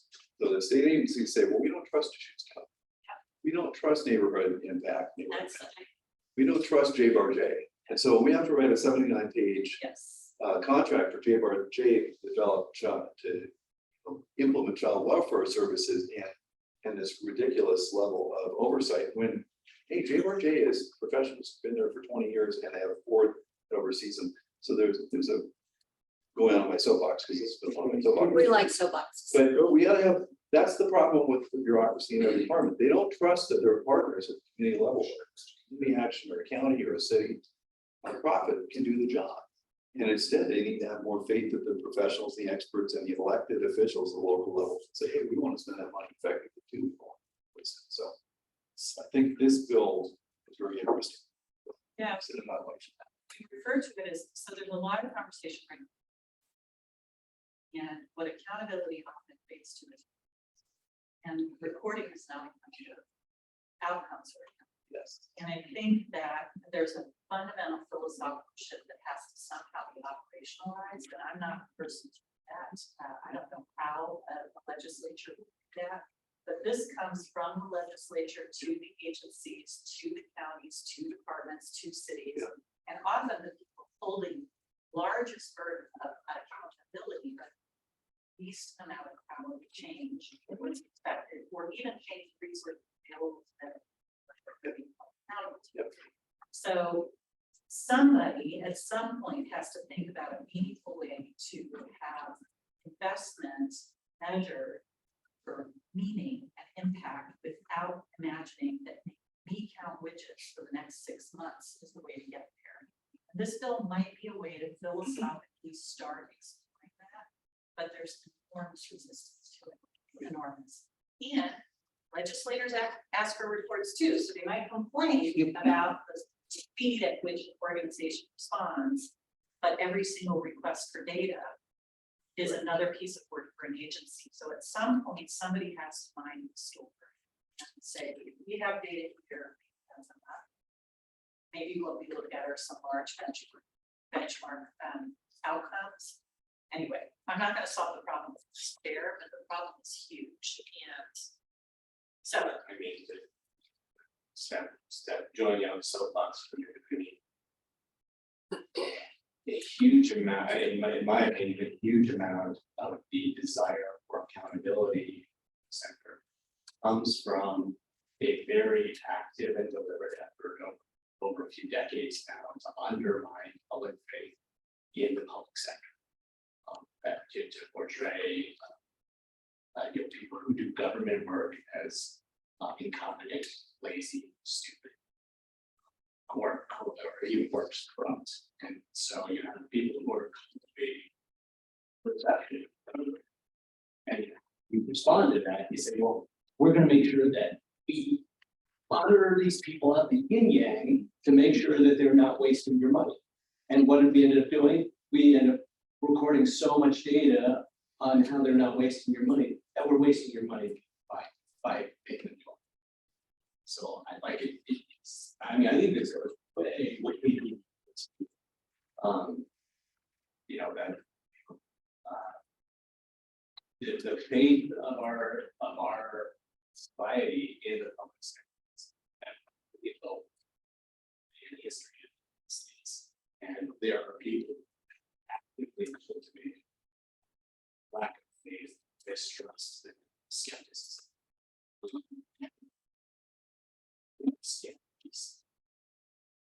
The levels of problems that you both just described until you deal with that metal and it's way beyond And one of the things I think going forward is, you know, here's what happened in the last downturn. So spending money, we had a downturn, and what we decided to do was cut all the community programs. And what happened when we cut all the programs? We eliminated the Children and Families Commission. She's getting at a great Children and Families Commission. They did great work. They eliminated the entire Children and Families Commission. So we lost, one example, we lost homeless services, youth homeless services in every county. And then we slowly built it back. So now we have homeless youth services in 13 counties instead of we used to have in 36 counties. So what happens to homeless youth? This is a roundabout way to answer your question. What happens to those homeless youth? That's the number one indicator of being homeless as adults. So we eliminated the system that kept people from becoming homeless adults until we have homeless crisis after 10. So I think in the next downturn, what I think we need to say is let's keep the programs going to the communities, through the counties, through the cities, through the nonprofits, through our community advocates, our local partners. Let's keep those programs going and eliminate the unnecessary. If instead of having a 79-page contract for JRJ had a 5-page contract, or I can only imagine the contracts you guys take. Remember, we couldn't even get the funding from the state. Yeah, just wasn't it like a 23-page contract that Dave Doyle had to renegotiate? It was unbelievable what they wanted us to sign to give us our money that was coming through from the feds. Yeah. And there's a cost to the whole thing. So it isn't just us. Yeah. It's all those wonderful people at OHA might have great vision or good technical assistance to ensure quality services are spending time micro-regulating me on one of 35 contracts. I oversee one. So anyway. Yep. I am definitely on a soapbox. Before we move on real quick, Janice, just send me the copy of the bill and sponsoring it. Some of the other bills I now have to sponsor. We really want to not cost sharing. Not now. If commissioners agree, that would be my recommendation. Oh, we'll get there. Who knows what's gonna happen here in the next few months? We'll get down to the. Yeah. All right. Look forward to it. Right. You two were the last Tuesday. Well, of course, it's Easter. Yes. So we have much from legal, just going off of what Janice was talking about, our biggest concern is recent Boston ruling that need and assist issues. Okay. Obviously, part of that is some type of immunity for counties, and then also just adequate funding for all of the basically requirements that they're going to start pushing on the counties to take care of. Providing anymore. And can I just add that in their most recent contract, that's when they gave us more money they made us apply for it. Ridiculously, because it's a required service we have to provide us. Made us apply, and they did an reimbursement contract, slip that in, so we can get our money until we fill out the report. So crazy. So, and I could belabor the point because I know we'll get out of here early, but just a couple observations. So, one mechanism that the legislature used that I thought was brilliant, at least changed the project turnkey model, whereas they said, hey, we want to allow communities to add housing, buy hotels, turn into housing. And the legislature said, we're not going to give it to OECS, we're going to give it to community foundation. And your community foundation ostensibly will move quicker. Well, they did move quicker than OECS will. We copied that. Iris and I both worked on this. Future Ready Oregon bill, the governor wanted said, for money that's going to the local communities, if we just RFP it all through the HEC and the DHS and BOLI, it's going to take a year and a half to get the money out of the ground. So we separated $35 million of that funding out and said that money within 60 days must be, the check must be cut to the local workforce board. So your local workforce board is East Cascades, and no RFP, use the WEO funding formula, and that worked great. So they didn't get all of it, but every local workforce board got half of their expected money check out May 31st. And like talk to Heather and her team, they have programs on the ground already, override, which is construction and healthcare, etc. So that is the mechanism that I think that the legislature on a bipartisan basis is interested in pursuing, because they've seen that it has a possibility of working. And again, it gets back to what I said, Phil, which is the big problem with the state is they don't trust you. The state agencies do not trust their county partners. They don't trust their community action partners. They don't trust their nonprofit partners. And somehow that trust has to be put back in the system. So you don't have 35 different state people calling you up 53 times a month and over-regulating 35.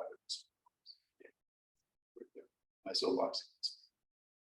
All right, so what was it? Next. On a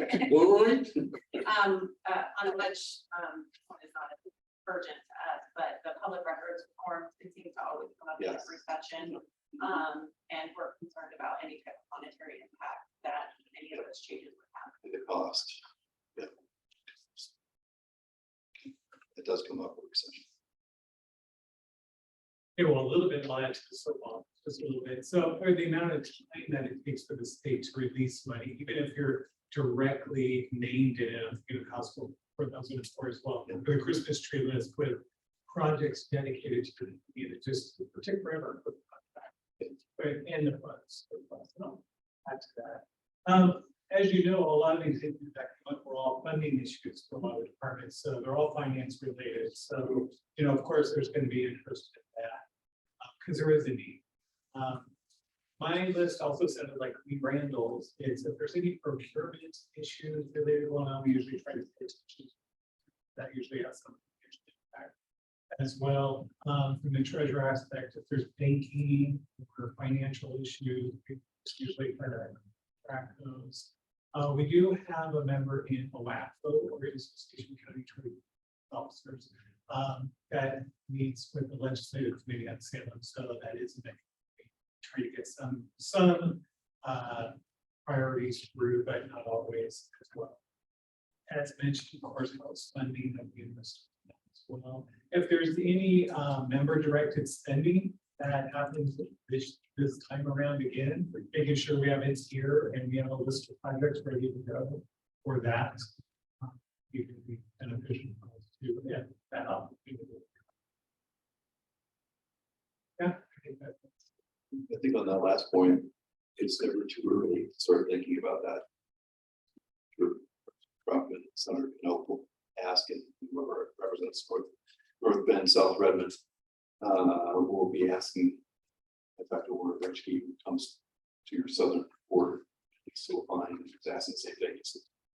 Are there going to be capital construction requests? Greg Smith, who's on the capital construction subcommittee, will be asking us as he now comes into Central Region. So, if there are capital construction requests or financial earmarks that, because I don't know, I know that it was an odd an odd situation last year to see earmarks, because that's not typically, well, we've seen capital construction fund, but to see $100 million allocated to rural Oregon. Senators, I was it's unusual for Oregon, but maybe they like to build it. See. I want to share thoughts real quick. Yeah. That's good. So Reschke is 55 and I live in that district. So we've got, geographic commission, 3 commissioners. We live all in different Senate and House districts. So it's pretty interesting. You were talking about work source. So I'm on that East Cascade Works Consortium board over that thing. I'm the chair of it right now. So when that comes around, I'll be able to do the legislative work and have relationships with all the other commissioners up and down to the Central Oregon on that. So I'll come down that path when we need Sam or I'll call. I'll be available. Courthouse cost escalation is what Lee said, and she's mentioned here. That fits right back to where you started saying, some of the state projects that were funded and now inflation estimates are just taking them right off the table. Our courthouse was going to be a $23, $24, $25 million project. Slipped right up to 40-something million dollars. I mean, it's just amazing hearing that number. But it's all about the getting going, the foundation and the first floor, because putting the second and third floor on top of it is the easy part. Because we're talking about, well, how can we make it, back, and it's like, it's just expensive. Yeah, it's just expensive. Broadband, when that comes around, or if it comes around, we've got the broadband team here in Central Oregon, COIC, talking about the investments, a lot of federal dollars coming down for that. So it's just a topic, if it comes up, and something we can help advocate for. We're just talking about the fiber north to south sometimes, but we've got some pockets of places that just don't have the infrastructure, like Tumalo. It's interesting, our planning commission chair a year or two ago, he said, I can't get on anything from my house hardly. And, he's close, but, there's just that infrastructure doesn't hop, skip and jump sometimes to the places you think it is. So we'll be able to do that work. And then we're in a time of change. I mean, things are changing. The high-speed internet, home delivery, people using video calls, working from home. Transient room tax has just been working its way up here in Deschutes County. Short-term rentals in Bend and all over the place have been just phenomenal. But is that the right place to be? Is it healthy? This used to be some people's second homes became their primary homes during COVID. So things are moving quick here. So. Question about TLT, it comes up every year, it'll come up again, which is a lot of communities have asked for flexibility in the way so they can make decisions. Coast had a bill, I think in 2019, to say, let us use TLT funding for housing for public safety. This was a cap on what you can use TLT funding, and that got a hold was put on it because they're using transit lodging taxes to pay for the World Track Championships in Beijing. But now that that's done, I think that they will probably come back this session again with that effort. I haven't heard that there's going to be a bill for the coast, but there'll be a bill saying, hey, let local communities have a little more discretion on how they spend their TLT. So we're not in such a cute spot there, only because it's been this fund that the whole thing keeps growing slowly every year. So we're not, and so we've been able to have resources going all directions on that. So I don't know where we're not in a cute spot like other places might be, but their flexibility might be. And we secured our percentage direct to the county discretionary very early. So the total. Yeah, 70, 30, and 30, 70. So if it's the total transient lodging taxes. If it's like 12%, like we get 6% come directly to us to spread. So it's really it's the remaining down in 1% goes to the fairgrounds directly, and part of the reason why our fairgrounds as that in the summer. But for us, it's really so we're talking about the component that goes to the destination promotion and destination that that visit Central Oregon visit as. And we've just worked a deal with them where they're going to they've agreed to not spend all of the money that they're taking in because they're not gonna spend it all on promotion, but actually make investments in community amenities, basically, of various kinds that are going to continue to bring tourists here and which benefit locals as well. So we may not have as much need for the flexibility as some communities. It couldn't hurt. I mean, because this Central Oregon, they have a workforce housing initiative that they're doing. There's no money. There's no transit road tax money. But I mean, they clearly are aware of what a desperate need it is for their sector. So, I mean, giving them some flexibility to, spend a slice of their funds on workforce housing initiatives, I think that's great. I mean, it's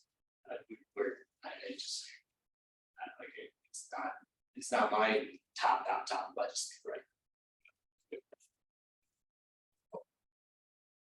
So a couple of the thoughts came to mind as now I'm on a roll. It took me a while. Power, is going to be interesting. Just electricity, the dynamics are changing. Renewable energy portfolio and all that. Some facts. Ben went from winter peaking to summer peaking. So Pacific Power, so it's like 280 megawatts peaking. So this is just talking Pacific Power guys. But that's interesting because Facebook and Apple is 400 megawatts. You know that? Facebook and Apple is using that much more power than the whole city of Bend. 280 to 400. So that is interesting. And then, CREA is the Community Renewable Energy Association. I still don't have a good feel for what's really possible here, but there's just a lot of moving parts in the world of generation and low carbon and all that. I would always be an advocate for biomass. We had it 10 years for was an effort in Southern Deschutes County to bring a biomass plant in. They were blocked out by BPA wheeling capacity from solar industry. I don't know if this all sounds familiar or not, but was that the Mount Bachelor proposal? Or no, this is another one. It was just the BioGreen one in Lehigh. I mean, they and water was going to be an issue, but yeah, it just So yeah, I mean, they tried, it didn't pencil. Mount Bachelor is being discussed. We've got, but other opportunities. We can make small chunked up biomass, whatever, in truckloads all day, every day. We should use it for something. One of the statements I would say is that having a smokestack with a emission control system with 100-year-old tree material, biomass, is probably better than burning ancient oil, right? I mean, it's just that carbon cycle is less. So there's opportunities in there, whatever it looks like. So I'm just showing my passion on the subject that you get to hear things on the stage. So apparently Seneca Lumber has investigated throughout the whole world, and they have a biomass plant. I believe it's on the other side of the mountain, but they picked up some really good tips from what I've been told. If that does become a possibility for private business doing the research, and I think coming down to who becomes governor, because both Drazen and Johnson have said that they will reverse Measure 110, and to quote a judge, the bodies are piling up, the overdose deaths are piling up. And then I was speaking with a Eugene city councilor last week for LOC, and he said they're dying, they're just dropping over in their streets, the overdose. So it's I think 110 is something we haven't talked about. The 110 is something that is up for discussion. Rob knows it has a report approved and is meeting with people and gathering issues. It seems like I had to guess, I would guess that what the legislature will do is not overturn Measure 110, so that would be awfully hard to do. But it's a statutory measure, so that changes to it. One of the changes they might make is trying to find a way to better incentivize people to actually go to treatment or else. And that's the problem. There's so few people are seeking. so few. Yeah, it's obviously rough. Right. Yeah, nobody wants to get treatment. Right. So that'll be a big discussion. So, Have you seen the videos now? It looks like India. I mean, I was just looking at a lot of things today, and just the tents and the people having their drugs, and yeah, it's so depressing. I had a conversation with John actually this morning. Okay. Actually, work group to deal with measures. One of the things that was is that it appears to me that legislators on both sides of the aisle are really empowered. Measure one town in its current state without additional things. Advise people to provide other kinds of treatment supports that Measure 110 rolled out, didn't provide a higher level of care.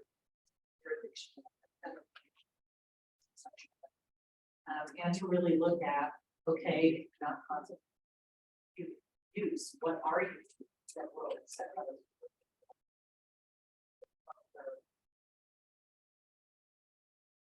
We've got lots of staff doing lots of really good work, and there's forward.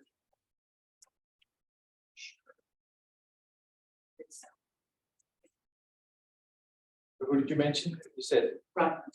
Representative knows. Representative. Anything out of Portland. Yeah, he was the chair of the Ways and Means Subcommittee and Human Services, so the funding mechanism for all, the funding subcommittee. He's taken on that role. And there was a behavioral health committee and a healthcare committee. Yeah, he was, so he's been, both those committees have been mushed and now he's back in the policy world. And so he's smart guy. I just didn't know. Yeah, smart guy. He comes out of the Oregon Nurses Association. And really helped with a lot of legislation. See. Yeah. I think probably has I can say it, less than probably. Yeah. His district is right in the middle of something, Yes. the worst of what's happening. Yeah. I've met with him, so Yeah. he's seeing the impact. Yeah. The other problem to say really quickly with 110 is it's having an impact on kids. Because the one thing we know about heavy meth users is they lose judgment and they are out of it most of the time.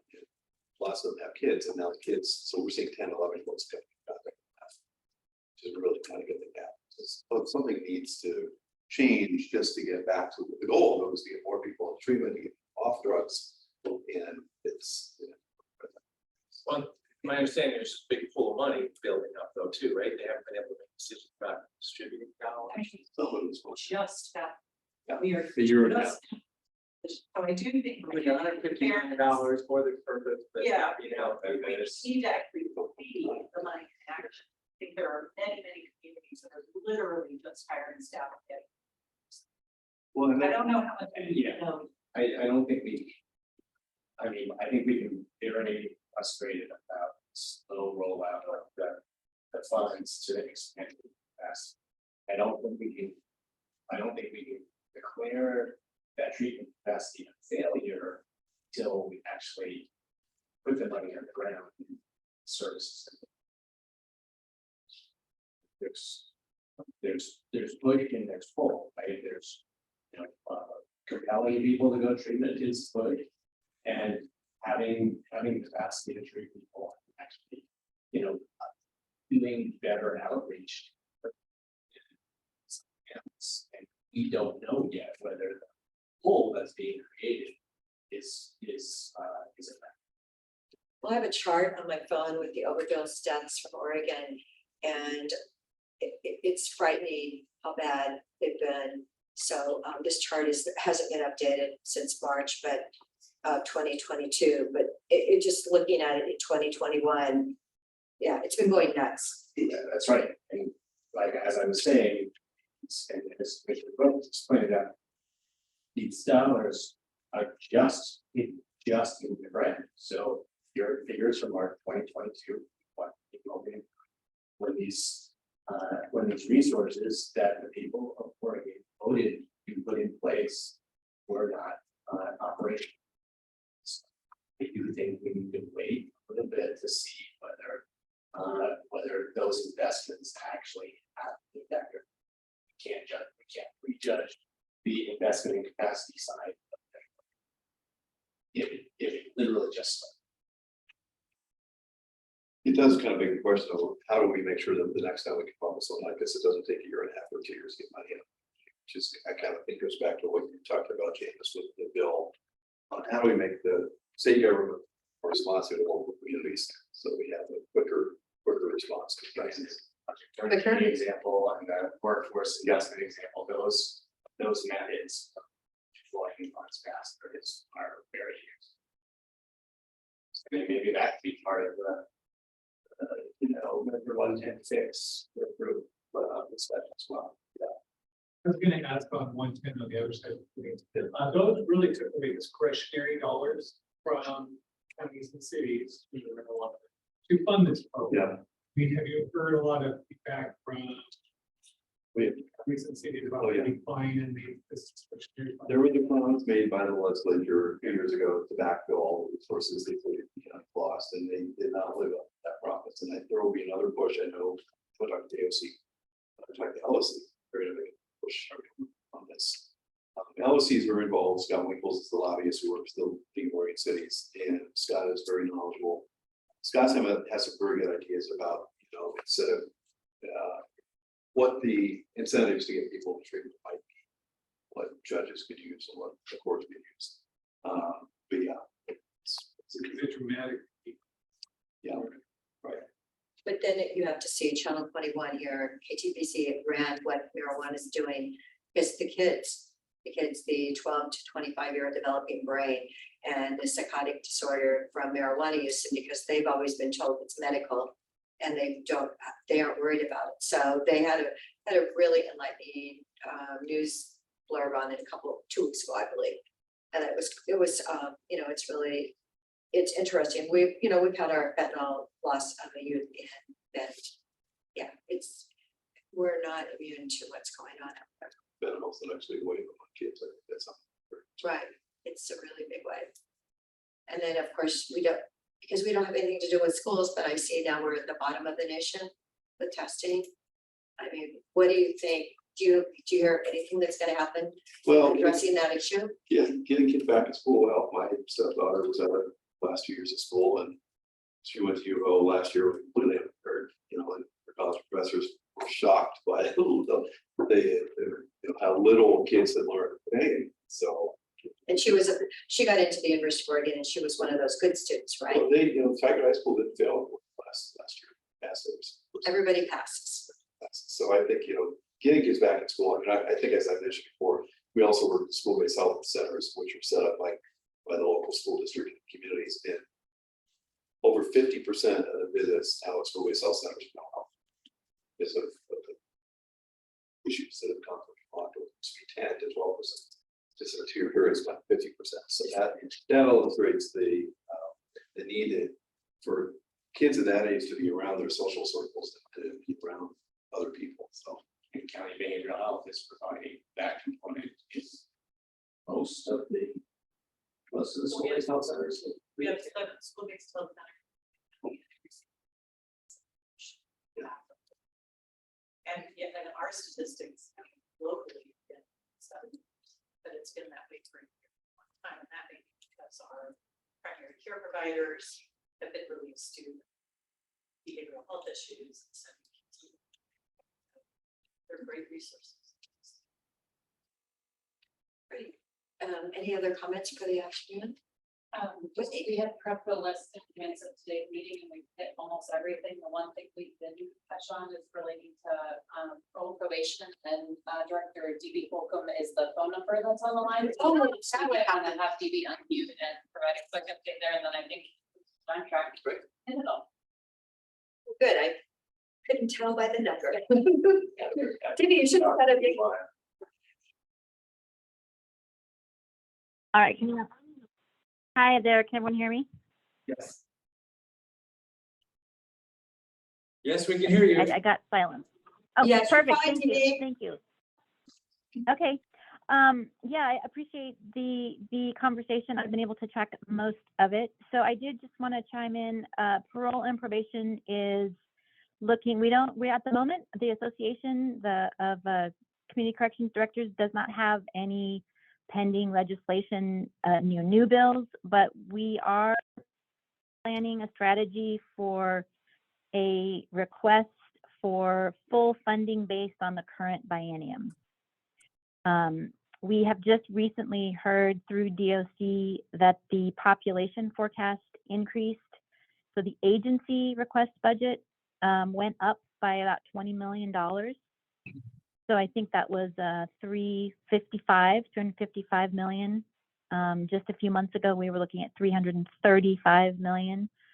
So the strategy is going to be to remain fairly positive about parole and probation and community corrections ability to assess people in the system for what they need to get out of the system. And I don't know if our strategy will be to directly kind of point to the difficulty that ballot measure 110 has created in terms of, you know, people who are cited for possession actually following through on those screenings. We all have seen, I think, those pretty dismal numbers, and I think you were kind of talking about that earlier. So not to set up a combative kind of approach or a juxtaposition with what's happening with ballot measure 110 implementation, but to definitely just positively highlight, you know, how uniquely positioned our professional field is to work with people who have addiction and criminality going on at the same time. So we're asking for that full funding. We're working with the association. I think we've got some good conversations and relationships going with the relevant legislators who won't be changing. I think we've got some that are going to be the same. We also are very mindful of that huge turnover in representatives that I think you started the conversation with. So as far as I know, that's really what's going on the P&P side, and nothing majorly to note on the juvenile division side at this point. So any questions or further comments, or what other folks know about stuff that I may not be aware of?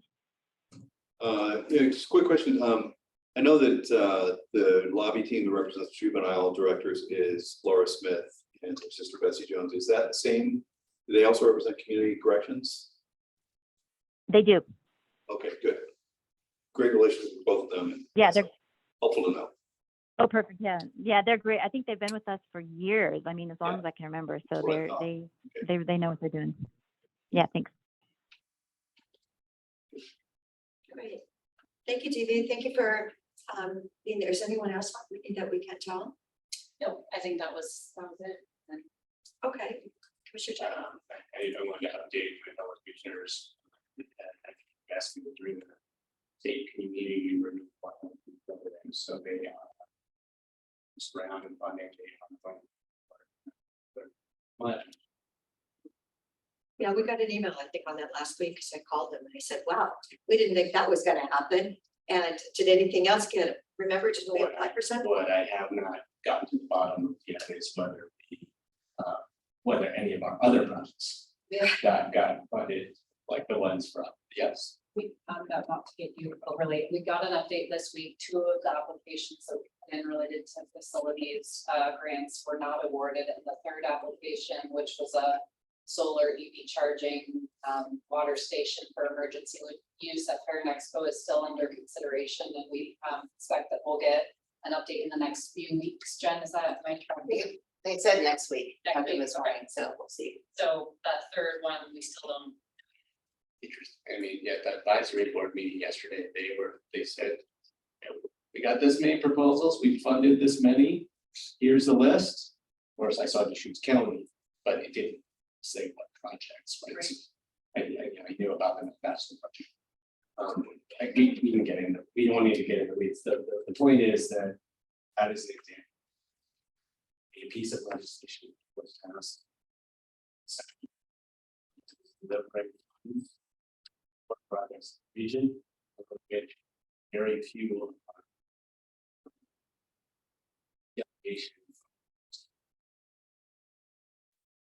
connected dots. We are interested in these investments. It would help us to look carefully at what the programs actually do for our community versus take a simple perspective. How much was You're always critiquing out there. how much was the Malvac project? Wasn't it like a minute or something? That was Baxter. They only gave out 12 million this cycle, so if they got $1 million, that is pretty darn good chunk. I think that we also gave them funding too, though. So, you know, the hope is they can save on their propane bill. And so this is I think this is what I was referring to earlier. This is the project where they're going to thinning and Right. clearing around that bachelor, and they have a biomass facility that will provide power for them and heat right instead of taking up. Yeah, I mean, the bachelor themselves are not involved in any of the forest management. So just the material, most likely that comes from the national forest lands in the immediate vicinity. You know, plant project, fuels reduction projects. They're going to offset a huge amount of the propane use for their sidewalks, steel mills, building heating systems. When I did call somebody to congratulate them, I said, please check on Seneca, because I've been, you know, I was told that Seneca really had done an outstanding biomass project. And then, you never know, anything else? Drew? Just mentioned from a risk management perspective, always look at things that increase the county's liability. Any changes to the Oregon Tort Claim Act, those things that are promoted or promoted by the Child Lawyers Association. And then also on the workers' comp side, same thing, things that increase the county's liability there. There's been legislation the last couple of years with PTSD, the presumptive for first responders. So if an employee has PTSD, it's presumed that it's work-related unless proven otherwise. We're seeing the impact of that legislation just to stop well-being growing legislation related to workers' comp. That issue has come up in the context of the cities as well. Yeah. The police department. And we work with CIS, City County Insurance, and we're a member of the OP, Oregon Public Entity Access Rule. A public entity access pool. So we work with other counties and CIS to purchase excess general liability insurance, to pool together our buying capacity. And I'll just note that we have a couple of departments, a few departments that aren't here, so we just don't want to say a topic, not that we have anything on the radar yet. Sheriff, assessor, and attorney, so they weren't able to join us this afternoon. But just so that their topics are on our radar, and we will coordinate them, but there's nothing that specifically that I have on my list from them. Anybody else that might be missing? No, I think it's out of, that's such around priorities. One thing that we're hoping to engage board on is sort of how often you'd like to meet and when you'd start to like meeting, when you'd start to like have those meetings so that we can look at calendars and try to get a recurring meeting on your calendars and certainly on staff's calendars as well. So that's just something that we can talk about. Yeah. Remember in the dark ages, we used to meet at like 7 a.m. here. Before video calls, too. We were here at 7 a.m. Oh, that was really a couple years ago. Well, you know, I think we ought to meet at least every other week during the session. I know in the past you've had kind of a standing meeting where you've invited the legislators in. I think the feedback from them that I've gotten when I chat with them is it would help them, and it was a little more focused. So they knew the three bills you were going to ask them about ahead of time. I've done the same thing with Coco. You know, I found that, you know, we've got to call video tell, because we used to sit here and see at 7 o'clock in the morning. There were 4 remote locations over here. And I was a lot more successful getting the listeners when I said, I want you to talk over these 2 bills or these 3 bills and your 2 priorities. So I think having a more clear agenda to the delegation, that's the feedback I got from them. And as far as time goes, before the session, it's easier to meet. And once the session starts, it gets really hard because they start hearings at 8. So there may be that 7 o'clock time or 7:30 time. Or during lunchtime, and even during lunchtime, a lot of the work is so I can work with the staff and work on calendars, as we get through things to figure out the date and time. In this period before the session starts, what makes sense in order for us to be? I think this is super helpful to me to get us kind of in my brain what the vast number of issues are that we track. And the good thing about the other day is I'm familiar with a lot of them, so it's you know, I wasn't quite sure what 10% or 20%, but I've got a heard of 80% away raised today, so that's really helpful. So I think the election will be important to figure out, who, not from the county commissioner perspective, but on a legislative perspective, what is the legislature? Who's the governor? And so I think we want to have within 2 weeks of the election a follow up on that, talk through that, what the makeup's going to be. And then I think in December, we'll want to do at least one meeting, a pre-meeting, based on that, what do we expect, or the issue is going to be? There's a revenue forecast coming in December as well. So that'll tell us a lot. If revenues continue to increase, then some of the issues will probably be more likely to arise than not arise. And then during the session, we'll have a lot of bills to review. So I'll talk to the staff about, the process. But I think at the beginning, probably once a week during the session. But a lot of people review decide is the most important. We're available. So I mean, it's like we committed in the RFP process. Well, We probably, take the time. the third week of November or something, because that'll be a little bit after the election, the lay of the land will start to be crystallized. And then, maybe one time in December, then it'll be the holidays, but then all of a sudden it's full speed ahead. And we didn't mention veterans today, but I'm hearing that a lot more veterans are committing suicide. And I would hope that we could do something quicker rather than later on that issue.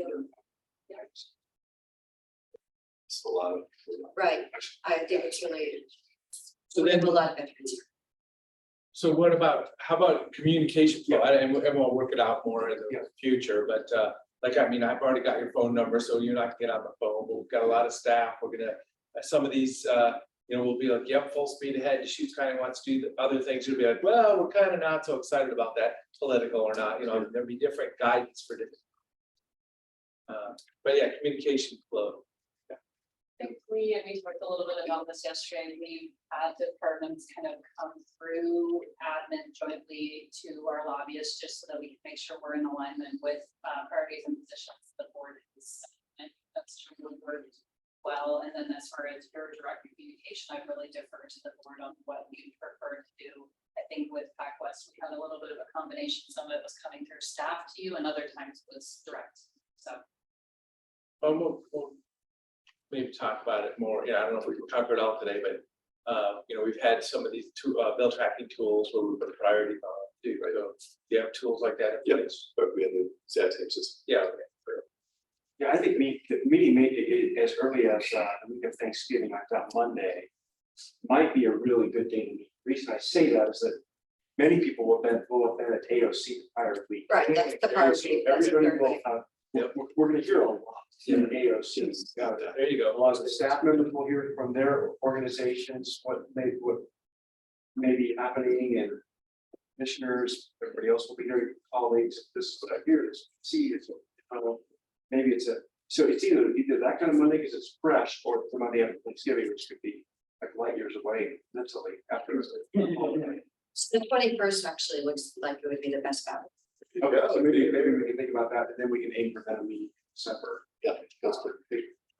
Somebody. And I would, I always try to go to the LOC conference, and I pick up a lot and see a lot of people. So same thing with AOC. I think it'd be helpful if I could attend at least part of the AOC. Exactly.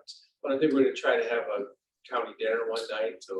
Got a schedule. Yeah, good. Here's Al. Yeah, so we'll coordinate on that. Yeah, and I'd say, communication style, with commissioners especially, you call, my voicemail, especially during the session, fills up very quickly. So if you don't get a hold of me on the phone, text me.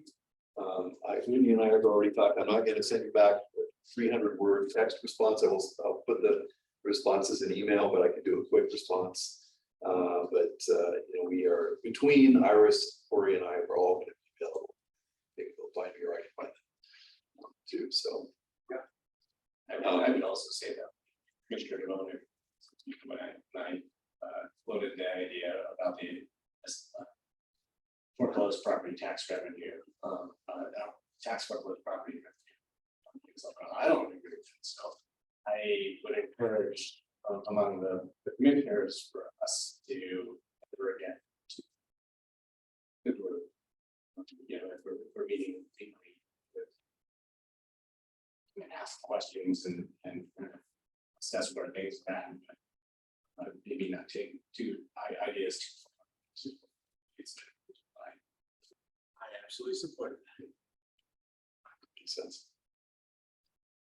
And then I'll just echo something I said at the very beginning of the meeting to the department directors, which is oftentimes you hear things from all the various groups that you're involved in that would be very helpful for me to know. So I'll rely on these two fine people to my right to decide what the quickest way to get that information to us. But if you shoot them an email, they can shoot me an email or they can flag something. But it's very helpful when I'm meeting bus sitters. I know that's, you know, and on the phone with Rob Nellis, and I can say, hey, I know you talked to Janice, Shoots County. You know, transportation or road issues, AOC is talking to this or that's super helpful for me. So this is a partnership. It's the old way of doing lobbying before I got in the building. We hire lobbyists to send them off to Salem to come back in June. They say, well, that's what we did for you. Doesn't work really anymore. And the technological tools we have on the Capitol play with Wi-Fi and internet capacity and Zoom calls make it an awful lot easier to stay in regular communication. So that's our commitment to you, and that helps me helps us be a better representative. Are they gonna have meeting rooms over there during construction or not? I mean, that would be all virtual. I don't have bathrooms, so yeah, it's. But do they have? Are they going to be meeting in rooms, or it's going to be virtual from their offices? Well, they say they're going to open up hearings A, B, C, and D. Yeah, okay, so about that. Yeah, right. But hearing rooms 50 and the basement are closed. The two hearing rooms are closed. And so because everything else is closed, then the conference rooms that are in the wings are going to be booked solid. So, I mean, for instance, having a legislative day, which I think is a wonderful thing to do, it's really tough to have like a large group. Okay. Sorry, we're over time, but this is super helpful. This was actually set up till 4 o'clock. So we're doing really good. Just the last thing I want to share, just because the commissioners having a look at their meeting agenda next week, and just for your information, is that Senator Finley is in Bend next week, and he asked if he could provide a legislative update. So we did schedule that for 2:05. The first item on your agenda next Wednesday. So no obligation for you to come. If you want to zoom in and be aware of your call, just so it's all on our the department heads radars as well, is that we'll have another conversation with a legislator next week. He is a great guy. Yes, and the good news is you can call him at 7 a.m. because he's over in on the border. It works out great. So Well, thank you, 10 o'clock everyone. start next Wednesday. 10 o'clock start next Wednesday. Not 9 to 5. Yeah. Not 9 to 5, 10 up. No, thank you, everyone. Yeah. Welcome, Robert. Thank you for being here. And well, thanks for stepping up for Peter. So nice. Everyone. So have fun. Hope I see you guys all tomorrow morning. Good meeting. There's against